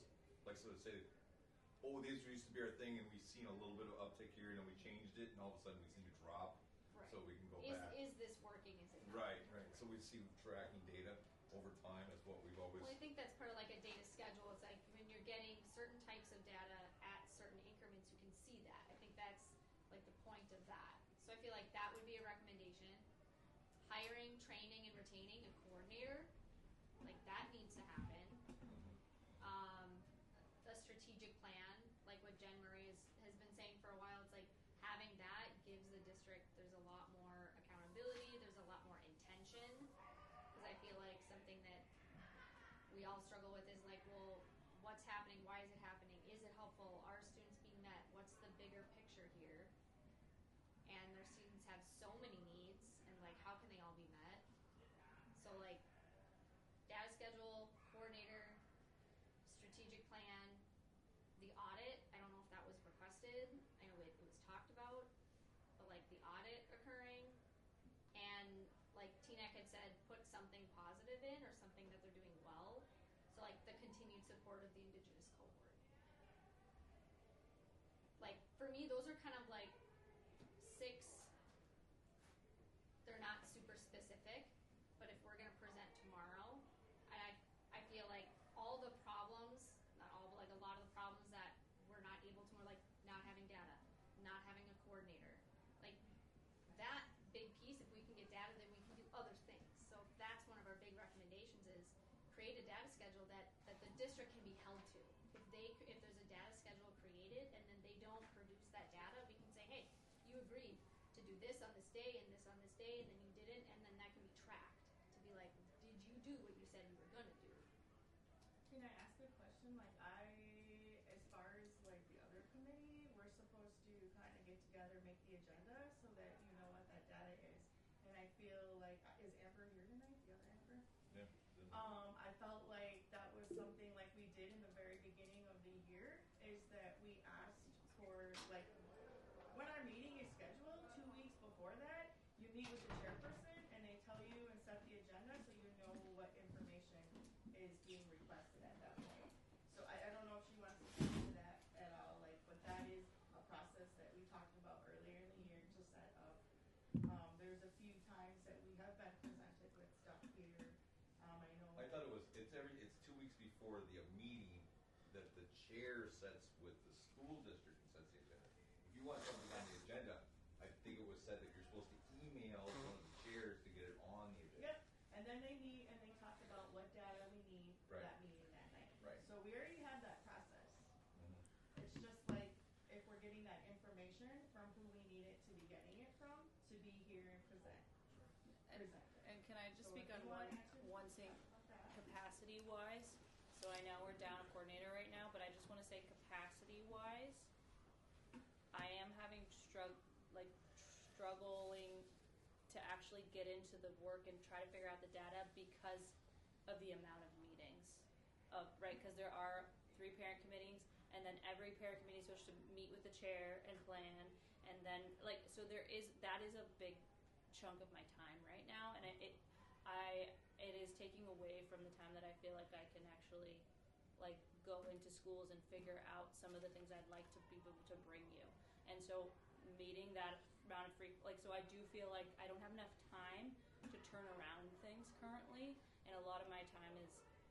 I'm going to say this, that is exactly what every other coordinator has said coming in, and it seems like it's unbearable for them, and yet now you, coming into this role, right? And unfortunately, that's what we're worried about, onboarding. Yeah. There should be somebody takes half of your responsibility. Well, I know. Well, this isn't really your Well, job. yeah, in the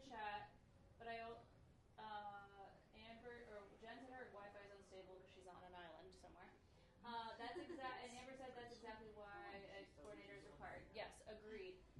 But even for, I mean, and Dawn, you're saying the coordinators whose job was But you're different. it's the exact same thing. Right, are they'll saying the say. same thing, and I know Jen Murray had talked about how, like, that ideally you would have one night, and each meeting would be an hour, and you would do all three things, right? So I also want to, so I think structurally, also, I know we're not there, and it's also, like, a lot of work on you all, obviously, like, and understanding. So I just want to say, also, I think that structure also is preventing us, though, from, and I feel like I'm just dropping and missing things because I'm keeping track of the three is feeling like a lot, and I know you all have expressed it's a lot to even attend all of those things as well. And so when we talk about, I know you've talked a lot about max participation, and I am with you on that too. But like, if you're a newcomer parent thinking like, how do I prioritize my time? What meeting? How do I want to join?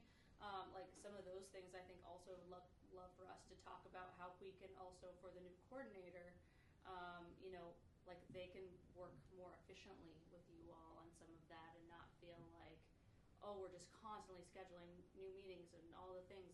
And again, I think we have a lot of room to grow there. Let me be clear, but I'm also wondering if we can talk about how can we structurally Well, make we that. did pretty good. I mean, the one we did before this was probably like almost 40 hours, and I think this one only took us like 24. Well, The but I process think was very different this time. I'll I tell you think that. like the And a big frequency piece that is was probably missing is that a lot of times like we meet as a team and do a lot of this. So I feel like the process was different this time. And you're talking about the plan. I'm talking about the plan. Like as the staff people, I feel we didn't get to meet and talk about it and put that stuff in there, and that probably would have been very helpful for the goals and as far as even growth and improvement and SMART goals. We didn't design it, or like necessarily have a part in designing this, and that really needs to be included. That needs to be included. And we always want to have liaisons involved in everything we do because they're the feet on they're the boots on the ground. Yeah. And I just mean also like, monthly, the hours that, to like the meetings. So Right. how can we efficiently make that so then that person coming in also has like more time to meet with liaisons, get in schools and actually like get the data from our folks and like make sure that we're following up with, because some of this stuff, it takes going into schools and having conversations and making like, and following up, because we can get something from EduClimber, but that's not the whole story, and then you need to go have a conversation with the principal, and then you need to go have a conversation with the counselor. Like there's things like that need to happen that I would really love that person to have more time to be able to do that, to bring you more robust things, because it doesn't feel good for anyone for us to show up every week and be like, we still don't have enough information that we want to have. And so, again, I hear what you all are saying, and I agree. It's not okay, and I also want to make sure that I bring in somebody and keep them and not in a sustainable Remember, way. Don't take any of these swings personal. No, I don't. Okay. But I want to. I hear what you're saying, and I want to work with you and more efficient, so it feels more feasible for everyone. Because even like coming to a meeting, it is hard for me personally. I have 2 small kids, and the meeting never ends at 6, right? So I'm losing how many hours with my family. So and I know you all are too, right? So, but these are just factors that go into sustainability, right? I got teenagers. I can't wait to go home and ignore them. So, do we want to come up with, and I know Amber, I think there was something in the chat that Amber had that looked like a goal, There were some or recommendations. recommendations that are very, Does she have more than that? Is that shit? It says recommendation 3, so I imagine there's previous ones. Oh, okay. ask her if she's ready to go tomorrow. Okay. Do you want me to read it to you? No, I would just, for my purposes, I would just say, Amber, are you ready to go tomorrow? Well, Do you want me to read you what this says? Yeah. Yeah. Recommendation number 1, recommend continuous and intentional tracking and compiling all American Indian student data at the pre-K and elementary level. Attendance, behavior, MCA, North Star testing data.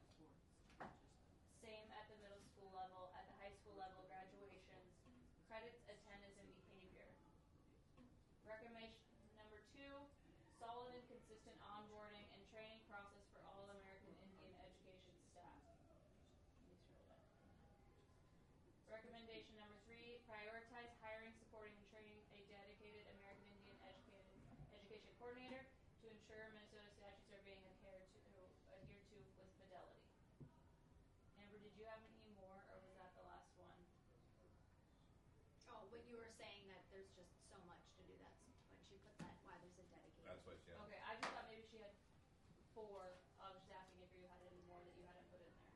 So do we want to combine like what she has, and then like what Teague was saying with the OCD, our data schedule? We could combine that with that first recommendation about data requests, so specific, like what Amber said, and then what Teague was saying about a data schedule from OCDR. So Could be one recommendation. Do we feel? Yep. So let's make it a goal to receive quarterly data on a schedule to track changes. So the student should be receiving grades quarterly. We should be receiving data quarterly. I think that would be best. Then we can take time during our meetings to review this data, look at changes. I know we have people in this group who are really good at that. And have it be exactly what we asked for back on August 13th. So it'll be the same data. Staff can receive training on those specific data retrieval methods. That will be part of onboarding and beyond. I also think we need to include the assessment in there. There are several administrators at schools who are not participating in the assessment. So I really feel like when we talk about this, it always just talks about like Indian education and the department. Well, there is the whole school district who is involved in this. And in order for them to start taking some ownership in it, they need to start participating in that assessment so they know what they should be helping or assisting or participating in building. That part never happens yet. As a school board member, have you guys ever taken the assessment yet? Like the American Indian Education assessment? Yep, the self-assessment. To kind of talks about, well, it's a self-assessment. It basically, when you go through it, you really kind of start to think about what services are American Indian students receiving in our schools? How is that playing out for them? Oh, wait, I've never seen that before. Maybe that's not happening. Like, that's a big part of it, like, to recognize what needs to happen for these students. You have to realize, like, what's happening and what's not. Like, and that's a big part. We passed that assessment out last time. We created a Google form for it already. We're still waiting for that to kind of be administered. Me and Amber worked to put that into a Google form and shared it with grade. And that was asked, like, to be shared with administrators and teachers and everyone, so we can all start to become aware of what our responsibility and role is in helping provide education for American Indians. So do we want that to be That definitely needs recommendation to be in there, because if we're not doing that, then there's. So one recommendation is the data. Like I like what Amber, her verbiage was specific to, like the grade level or like the different elementary, middle, high school. The OCDR data, setting a data schedule. We want the district to work with OCDR to set a data schedule, like what T was saying. That could be like one recommendation that's about data acquisition. That all admin and teachers take the AIE self-assessment. That could be another recommendation. And that could fit into the develop intercultural awareness, box 5, among pupils, parents, and staff. I mean, you start with.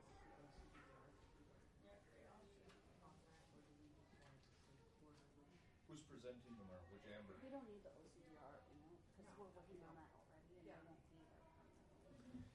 It could just be to listen to OCDR feedback when it arrives. Or to take action. Just quarterly. Action, I like take Well, action. OCDR is like involved work or not. with, right? Because it's like, is the district responding to OCDR? Are they working collaboratively with it, right? Like the district has to engage in that process. And so our recommendation could be that they engage with that process with OCDR. That we want the district intentionally to work with them. So we could say that, but that should be separate from getting quarterly data. We should be getting that annually. I'm just thinking like that, having like the recommendation be like this recommendation's about data. And I then think- having the self-assessment, hire a coordinator. I think Amber's point is that the OCDR won't like permanently be involved, and that's kind of what I was trying to respond to as well. Is that we'll work on it now, we'll have the schedule, and then it shouldn't have to be part of the plan anymore because it'll be done. Well, but the recommendations that we bring to the school board change every year. So it's something, if we put that in this year, when they respond and review next year, it's like, did you do that? Did the district engage in that process? Well, the Yes or district no? initiated the OCDR process, so I would be very surprised if they didn't engage in it. But if you, just because you initiate it doesn't mean you follow through. And we want them to follow through. So if we make that a recommendation, when we come around to next year's concurrence and non-concurrence, did they do that? Did they follow through with setting that schedule with OCDR and working with them? I think again, I guess it's we like need the accountability. I think again, we need to focus just purely on the data. What is the required data? What is the schedule? OCDR is kind of another animal, another matter. Did that thing write down everything she said? What What are- if the recording heard her? Right. Sorry, Jenny. It's okay. I wanna pick that up and get it to whoever's presenting Amber or Amber tomorrow. I mean, so whatever we have on the recording, it should kick out to all of us. I don't know if that's being shared with everyone, but Alright, who's presenting tomorrow? I think we were gonna decide who's gonna do it. Because usually it's not just one person. Oh, okay. I thought that was like. We have to have recommendations to present though. Well, we have 4 now. We had 4, and because we didn't, there wasn't anybody who was actively working on this plan right now. I don't think that there's really a reason to start to try to rewrite that. I think like, just like we were talking about, you can't change that all the time if you want to see progress. So, I mean,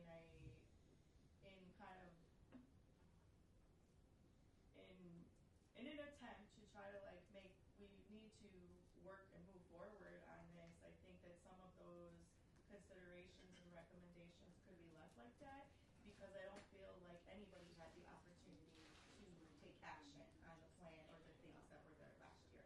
So it would be really very responsible of us to probably like leave that and let someone kind of try to take some action on that before we chop that all up and try to come up with a whole new group of expectations. I have an idea. Here's my philosophy on expectations. Baseball analogy. I like to swing for the fences, and then and be humble about what outcome, right? So I like to aim high. I don't like We're gonna saying swinging and high over here. But I like the idea to think of 100% graduation rate. Yes. I like to think that that's what we're shooting Yes. for. I like to think that, because I've heard some pushback on this, and I don't like it. I like to hear that we're heading in a direction that we're shooting for a high goal, and that progress. I understand that progress is incremental. You know, I want to see us having high goals. Yes. Yes, you're speaking to Martha. Oh. Yes, stop. Well, I nominate you. But I don't know how you guys feel about that. I definitely think like those recommendations there should consider. I think that, you know, if we leave some of the things that there are, opening up that conversation and giving people opportunity to try to address that. You know, like Marisa hasn't had a chance to really review that and see what she could do to work on any of those goals or any of that. So it's like, it doesn't make a lot of sense to just try to drop that and come up with this whole list. Especially because, if anything, that's what we're using now to guide us here to try to move forward and build some stability. So that's what I would say to that. I guess my question to that, and this is why I was asking earlier around the relationship between these two documents, because in the recommendations, you're not saying we're throwing the plan out the window, right? Because the plan still is Right. the plan. Right. So are you saying, like, how do the recommendations support the plan, or That makes sense to me because this Yeah. kind of just seems more of an all-encompassing approach with Right. general Yeah. Right. recommendations. It doesn't necessarily Right. bear We relevance can't throw to- the plan out Yeah. because that's the Right. plan, No, right? Like, no. I was talking about like the resolution of concurrence or non-concurrence. Okay. Like to me, there hasn't since those it still has Sheila's name in it. So it's like there hasn't been anyone hasn't had an opportunity yeah. to try to address I some see. of those things From the and last do round, that. you're saying. Right. So Okay. it's like, do we want to chop that all away and start all over, or do we want to see some progress on those goals? We want to see some progress on those goals. So those things are still non-concurrent because no one had the opportunity to work on that. I don't think Right. presenting the 16 thing, No, I don't the know same about thing, 16, but because like what was presented last year, like the feedback that we had got, like that Jen Murray was like, this is too much. Yeah. Of like it's too, you're throwing a book at them, and like yes, all the things in here are valid, right? Like they all are things that need to be addressed, but like what the TNEC training was saying, and like what Jen Murray was saying, is that to pare it down, to like pare it down for the recommendations on 4 or 5 top things, and include at least a few things that are like positive that we want the district to continue to do. Like that's what the TNEC training was saying, where it's bringing this laundry list of items that exist, right? Like there is a laundry list of things that we want to go to the school board and be like, hey, look at all these things that are not going well, that we need, that our students need, that need to change. But what the TNEC training was saying is like that's not necessarily as productive as bringing larger, and we can't come up with that many things and vet them and do all that tonight. It's not, but like we have the 3 things that Amber had put in there. So that's about data, that's about a coordinator, and it was the training and onboarding for staff. I think that the district creating that strategic plan for our students, because that looks district-wide at all of our students and all of our staff. So I also heard the district say, not this time around, last time, that they were worried about their morale, that we weren't like stomping on them. Like you said, we threw the book at them, right? And their morale. But I don't want them to feel like we're kicking them. I want them to feel like we want you to join the team. Right. We want you to be energized when you come to work, and we want you to want to do these things. And God, I hope they do. Because I didn't stop at one kid because I liked kids. I liked children. I like being around children. I like raising children. I like engaging with my children. And I want to send my children to a place where it's an environment where those people care about children too. And that's what TNEC was saying, is that morale piece, where it's like bringing that shorter list is more like more feasible. Right. So I think we've got those ones, the self-assessment for admin, strategic plan, and then do we want to emphasize that we would like the Indigenous cohort at Denfeld to continue? Is that something we I want? think that's That's not important to get the data from, because I think if we don't have the data, like right now, we know that the data is increasing with this cohort, but if they don't give us the data, we can't show that. I don't know if they collected a lot of I They- don't know how do to this do data. That was the college that was collecting that data. Well, and they University of can't, Minnesota, I Right, think. and we should be able they to show can't that give data us with our certain, GPAs. they can't give us certain data points about the cohort students because the cell size is too small. But they can give us GPAs, and if we took average GPAs at Denfeld and we compared average GPAs increase at Denfeld versus average GPA at and we have another school, we have East. Well, Average no, I'm talking GPA about the Indigenous increase- cohort Yes, here. I know, but if we took a data point, either comparing Denfeld to East, did it grow or didn't it grow? I will promise you, there's gonna be more growth out of this school because of this cohort happening. I promise you. Right, so we can Well, say you're starting we from a lower just want it base, to too, though. continue. Doesn't matter, the growth is what we wanna be advocating you for, could not also something to check- celebrate. People can get behind a celebration. Attendance rates and all that, track it over time. Attendance This has is been right. since the cohort started. We don't have to necessarily say, these 20 kids in the cohort did much better, but you could track it exactly like you're saying. Right. And but I mean, we could say without some of like that's like the next time we can bring the data, but just saying like we want this program to continue. Like we can say that as a parent committee and say our recommendation is that that the district continue the Indigenous cohort program. Like, it's going well, we want it to continue, because that was another thing that the TNEC said was that when you do the concurrence and not concurrence, it shouldn't be all the things that you're doing wrong. How Like, do we know because that it's going well if we don't have those data points though? the, Right, because the we did district say came and that. told us it was going well? They can tell us. Alright. Like, we don't have them. Tuscan and the staff came in and said, like, yeah, the kids are doing well. Jamie tells us they're doing well, like, It would still be nice to be data driven. Be good. Maybe You don't want them? okay, so then we'll say But the I'm district not is doing saying- nothing well, okay? Yeah. No, Like, I'm we'll leave not that saying out. I don't know, that. like, I'm trying to follow the recommendations that TNEC gave us on how to do a resolution of concurrence and non-concurrence recommendations that are effective. Like, I'm So trying to follow. TNEC said we don't have to use data driven stuff? I'm saying something positive.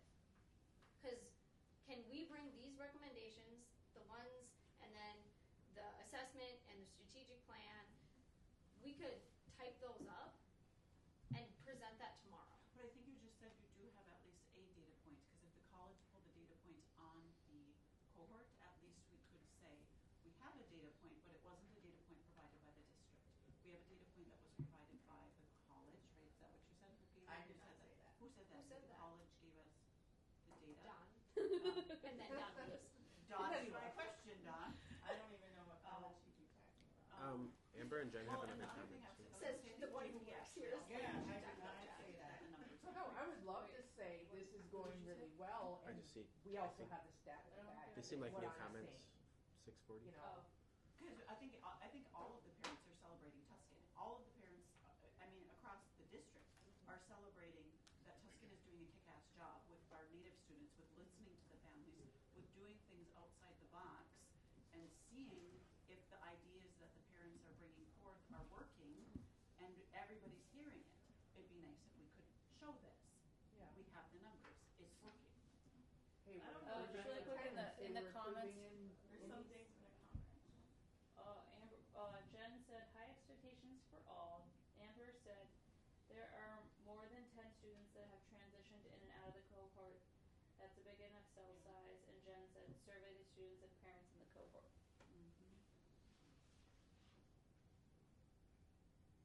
So we need specific data on the cohort success.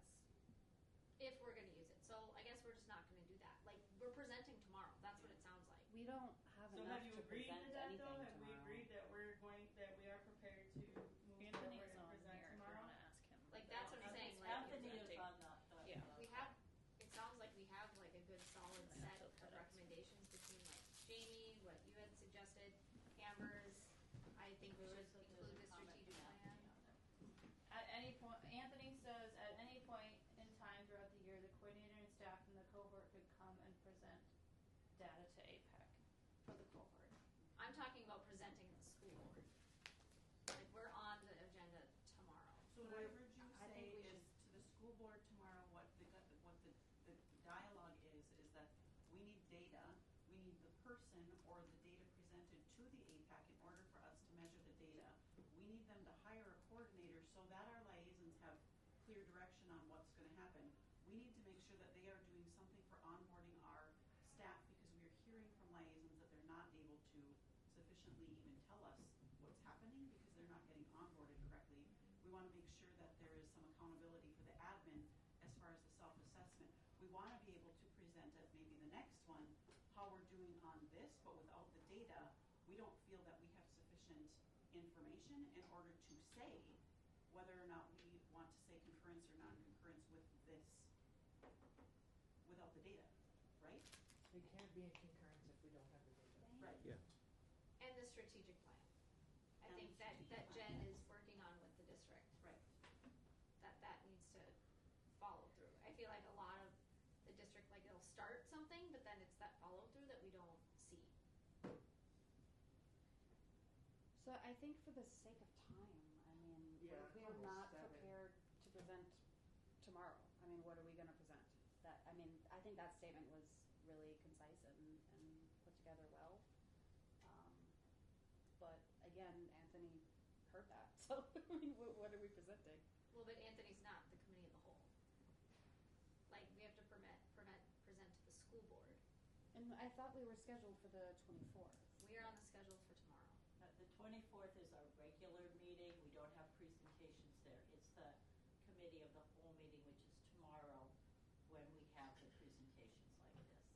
a different process last year. So I think the AI notes were misrepresented because I thought we left with a pretty clear understanding last time, and then I met with Amber last week, and that was her understanding too, and that meeting was supposed to take last week, and it didn't. So I think Anthony is on if you all want to ask about options. Well, can I start by asking both the Ambers as co-chairs, how do you feel about the idea of presenting what was discussed? Because I don't know. I feel like it's kind of. I think we had a good discussion, but I don't know if people feel like it's polished enough that it's like something they can present. I guess it would be a co-chair decision.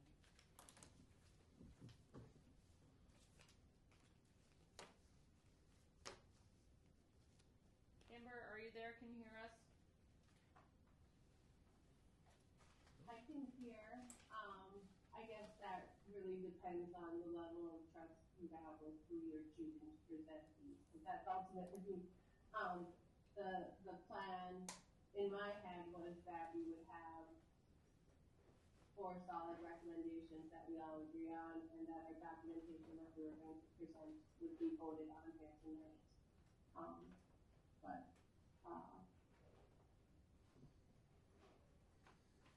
that those.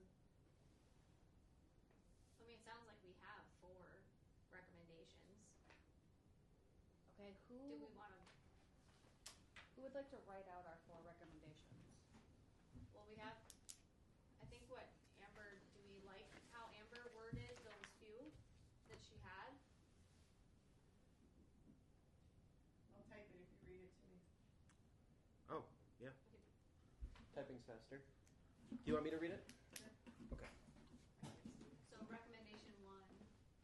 Recommend continuous and intentional tracking and compiling all American Indian student data at the pre-K and elementary level.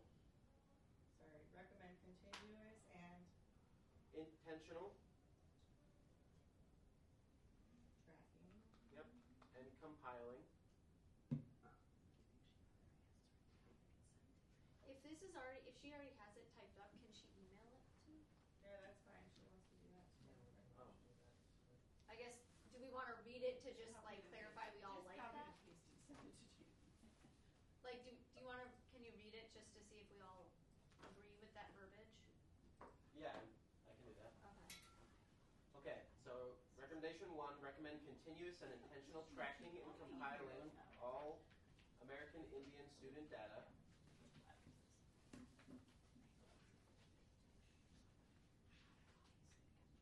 Like, well, yes, but I appreciate you coming into this. Number 2, or is that it? No, there's more to this first Okay. one. At the pre-K and elementary level. It's hard. The microphone can't pick it up when there's silence. Okay. There's a colon, attendance, behavior, and MCA/North Star testing data.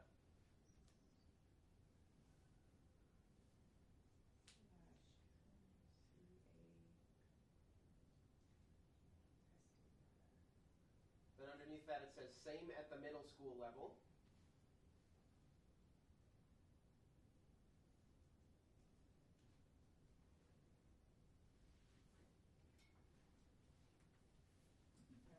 And the last one's at the high school level, colon, graduation credits, attendance, and behavior. Do we want to just, for more like to be succinct, put like pre-K, comma, elementary, comma, middle school, and then those data points? Because it says same at the middle school level. Do we No, wanna- the middle school and elementary are the same, but the high school's different. Right. So like just include middle school in that first like section so that it's a little more like succinct. Sure. Or Jamie, if you're typing it. Do we all like that as recommendation? So I said at the high school, graduation, attendance, behavior. I put 15-day drop. What else? Yeah, graduation. You had graduation credits, attendance, and behavior for the high school. But just interject, I think Jen had just mentioned extracurricular activities and that data point to at least at the high school level. But, Sure. Extracurricular activities. yeah. Okay.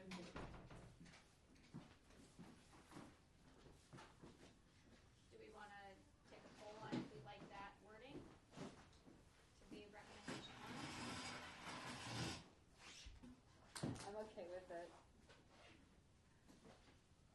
Are we ready for recommendation 2? Sure. Okay. Solid and consistent onboarding and training process for American Indian education staff. Solid and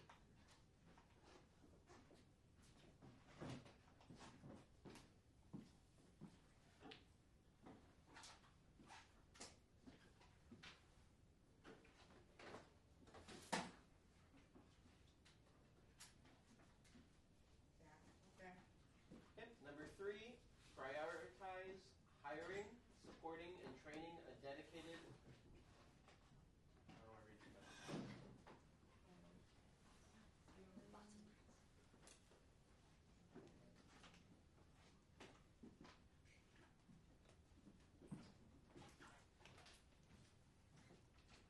Prioritize hiring a dedicated coordinator. Yep. American Hiring, Indian Education supporting. Coordinator to ensure Minnesota statutes are being adhered to with fidelity.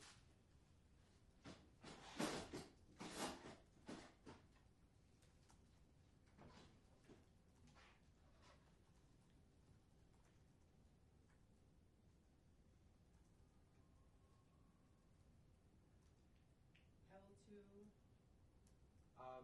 I think yeah, it's labeled as adhered, but held I think has the same meaning. To adhere to with fidelity.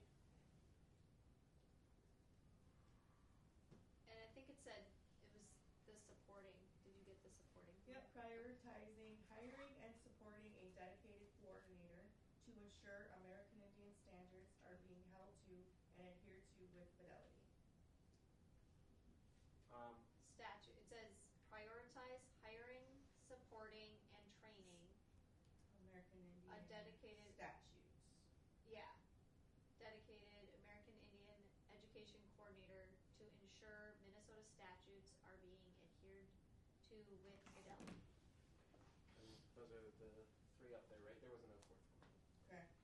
And then Jamie had the one about Self-assessment for the administration. self-administration. Oh, yep. So that we could determine if non-concurrence or concurrence. No, that doesn't determine concurrent. We decide. Strategic plan has been met. Yeah, we decide if it's concurrent or not. That just gives the staff and admin more of an idea of like, are they doing what? Self-assessment for administration, teachers, district staff. Yeah. Participation.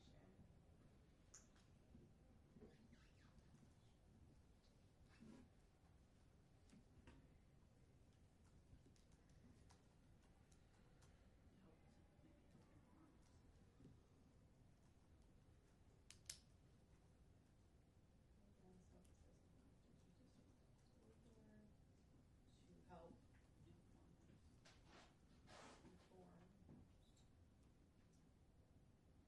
about services. About the concurrence, non-concurrence planning and Well, but is strategic that plan. what the self-assessment does for teachers and staff? I guess we don't see, I haven't, the parents don't see the staff self-assessment. So I guess, is that what the self-assessment is doing for teachers and staff? What the self-assessment does is when you go through it and take it, you identify what services there are for American Indian students in your district. Yeah, And That's you for the identify staff. what services you are providing as an instructor or administrator, a staff person, but also like what are the services in the district. So it is kind of like a little bit about like you and your role, but also about the school and the district what are they providing? and what is happening in the district for that. So it doesn't necessarily only focus on, which is why it's important to take it about the things that are in the Indian Education Program Plan or just the things that the Indian Education Department does. It really should be about the whole district and what's available for students. And I think in that's, the district. I think that's really crucial because even thinking about, sitting in a school that there isn't a liaison, relying just on the liaison voice, you would have no idea what things all of those teachers are putting in place for the Native students in that building if you didn't get those voices in the room. So we have the self-assessment for admin, staff, teachers, strategic plan for American Indian students. And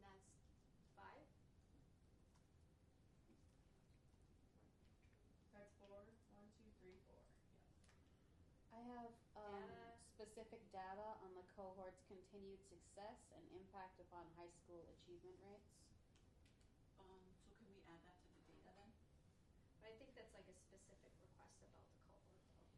The other one was about attendance grades, MCA data for elementary, high school. But that would all be extrapolating data, right? So they need to hire somebody that can pull the data so that we can see the data, right? Where they have people to do it in theory, it's So you just need to a do it. training thing.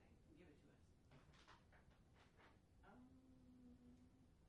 I don't know, like, if that's like part of your suggestions. I mean, I think like you could put that like how your continuous and intentional tracking, put it underneath there, like continuous and intentional tracking specifically for the cohort. So you can see how the program or the services or the interventions that are being implemented impact graduation. Yes. Then you can decide if this is something you want to continue, if you want to mimic certain things, kind of like that conversation that me and Tuscan had in the beginning, so we can see what works and doesn't work, not just for American Indian students, for all students, so we can better create interventions in the building for students. So maybe have it be a part of that first one, but Yep. have it be like high school, because we have the high school data, behavior, attendance, graduation all of credits, that. and then have like the cohort be like its own. Data specifically on the cohort.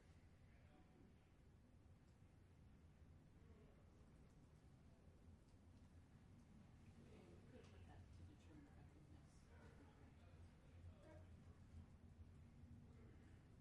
When you're done typing, can you read those to us, and do we want to just like take a vote on if this is something we feel good about presenting tomorrow?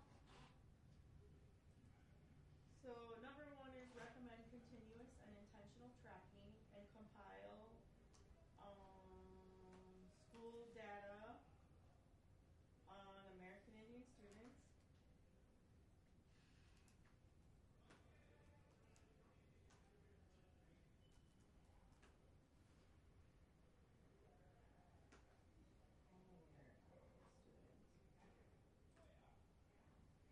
At the pre-K and elementary level, attendance, behavior, MCA testing data.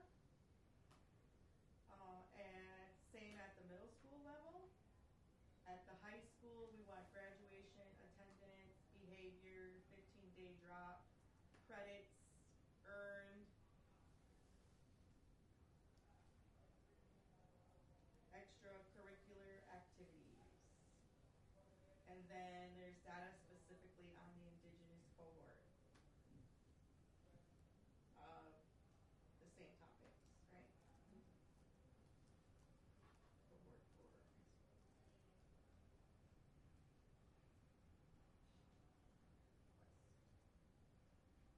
And then number 2 is solid and continuous onboarding and training for American Indian education staff. 3 is to prioritize hiring and supporting a dedicated coordinator to ensure Minnesota American Indian statutes are being held to and adhered to with fidelity. Can we put I think part of it was training the coordinator. I think Amber had that in there, because I think that's been part of the problem is the Hiring, training, and support. Yeah. Because I think that's been one of the issues is there's no training. A dedicated coordinator to ensure Minnesota American Indian statutes are being held to and adhered to with fidelity. Number 4, participation in the American Indian education program self-assessment for administrators, teachers, district staff, and the school board to help inform the services for American Indian students. The strategic plan And then develop a strategic plan for American Indian for students. American Indian students.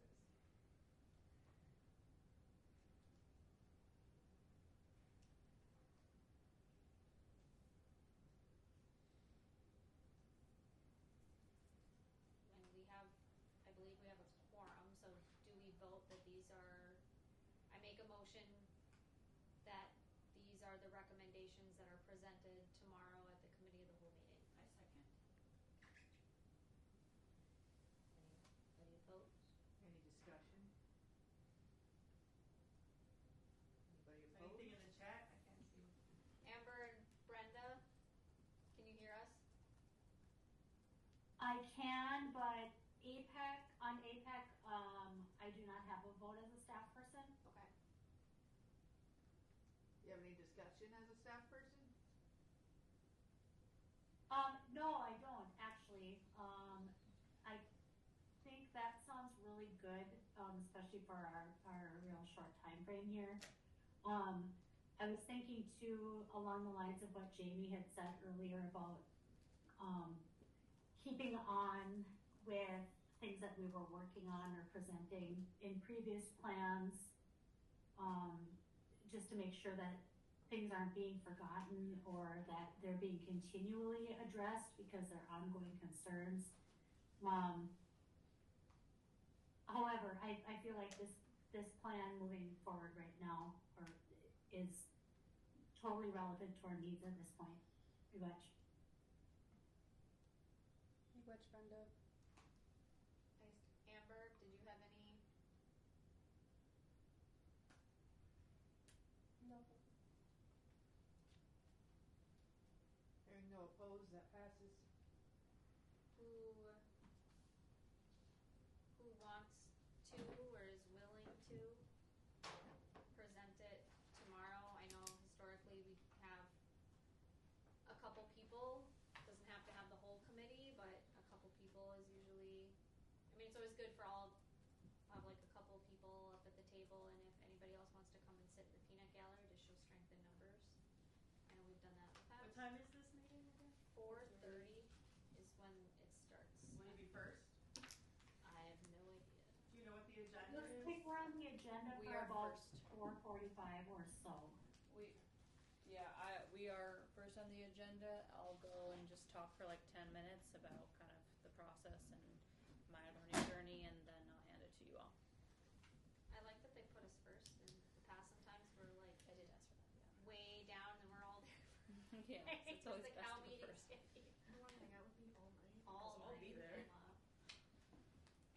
I guess I can be there. Well, are you gonna be there, Amber? Like Heather? I've got 2 meetings I'm supposed to be at the same time as that. Brenda raised her hand. Hi again. I'm just looking at the school district website right now. It looks like 4:30 to 4:45 is a special meeting about the calendar and superintendent contract approval, and then the committee of the whole starts at 4:45.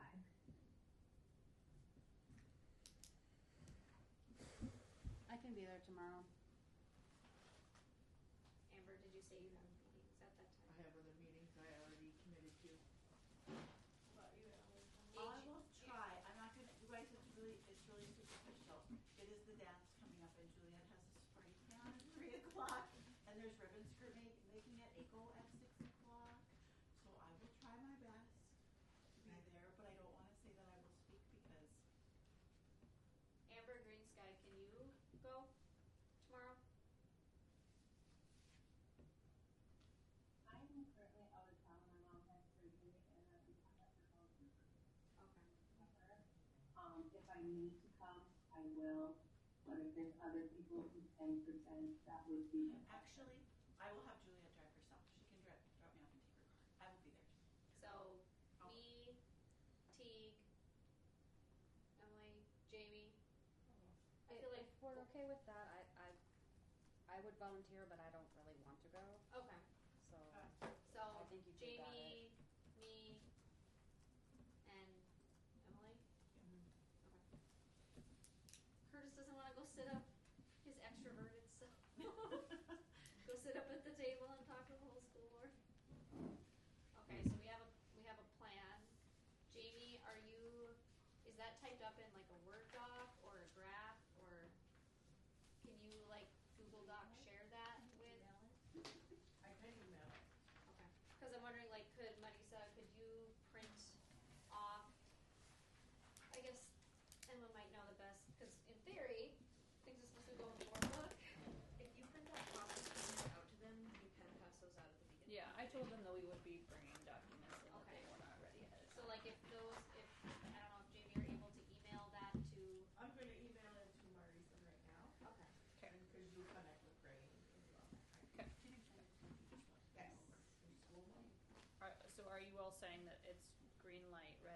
printed? Yep, it's just the 5. Okay, yeah. Let me just make sure that I get it and see if I have any questions before we walk out.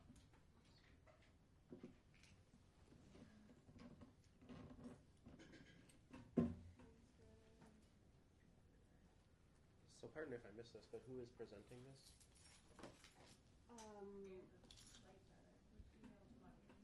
Lydia, Emily,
Did you send? I haven't gotten anything yet. Yes, I did.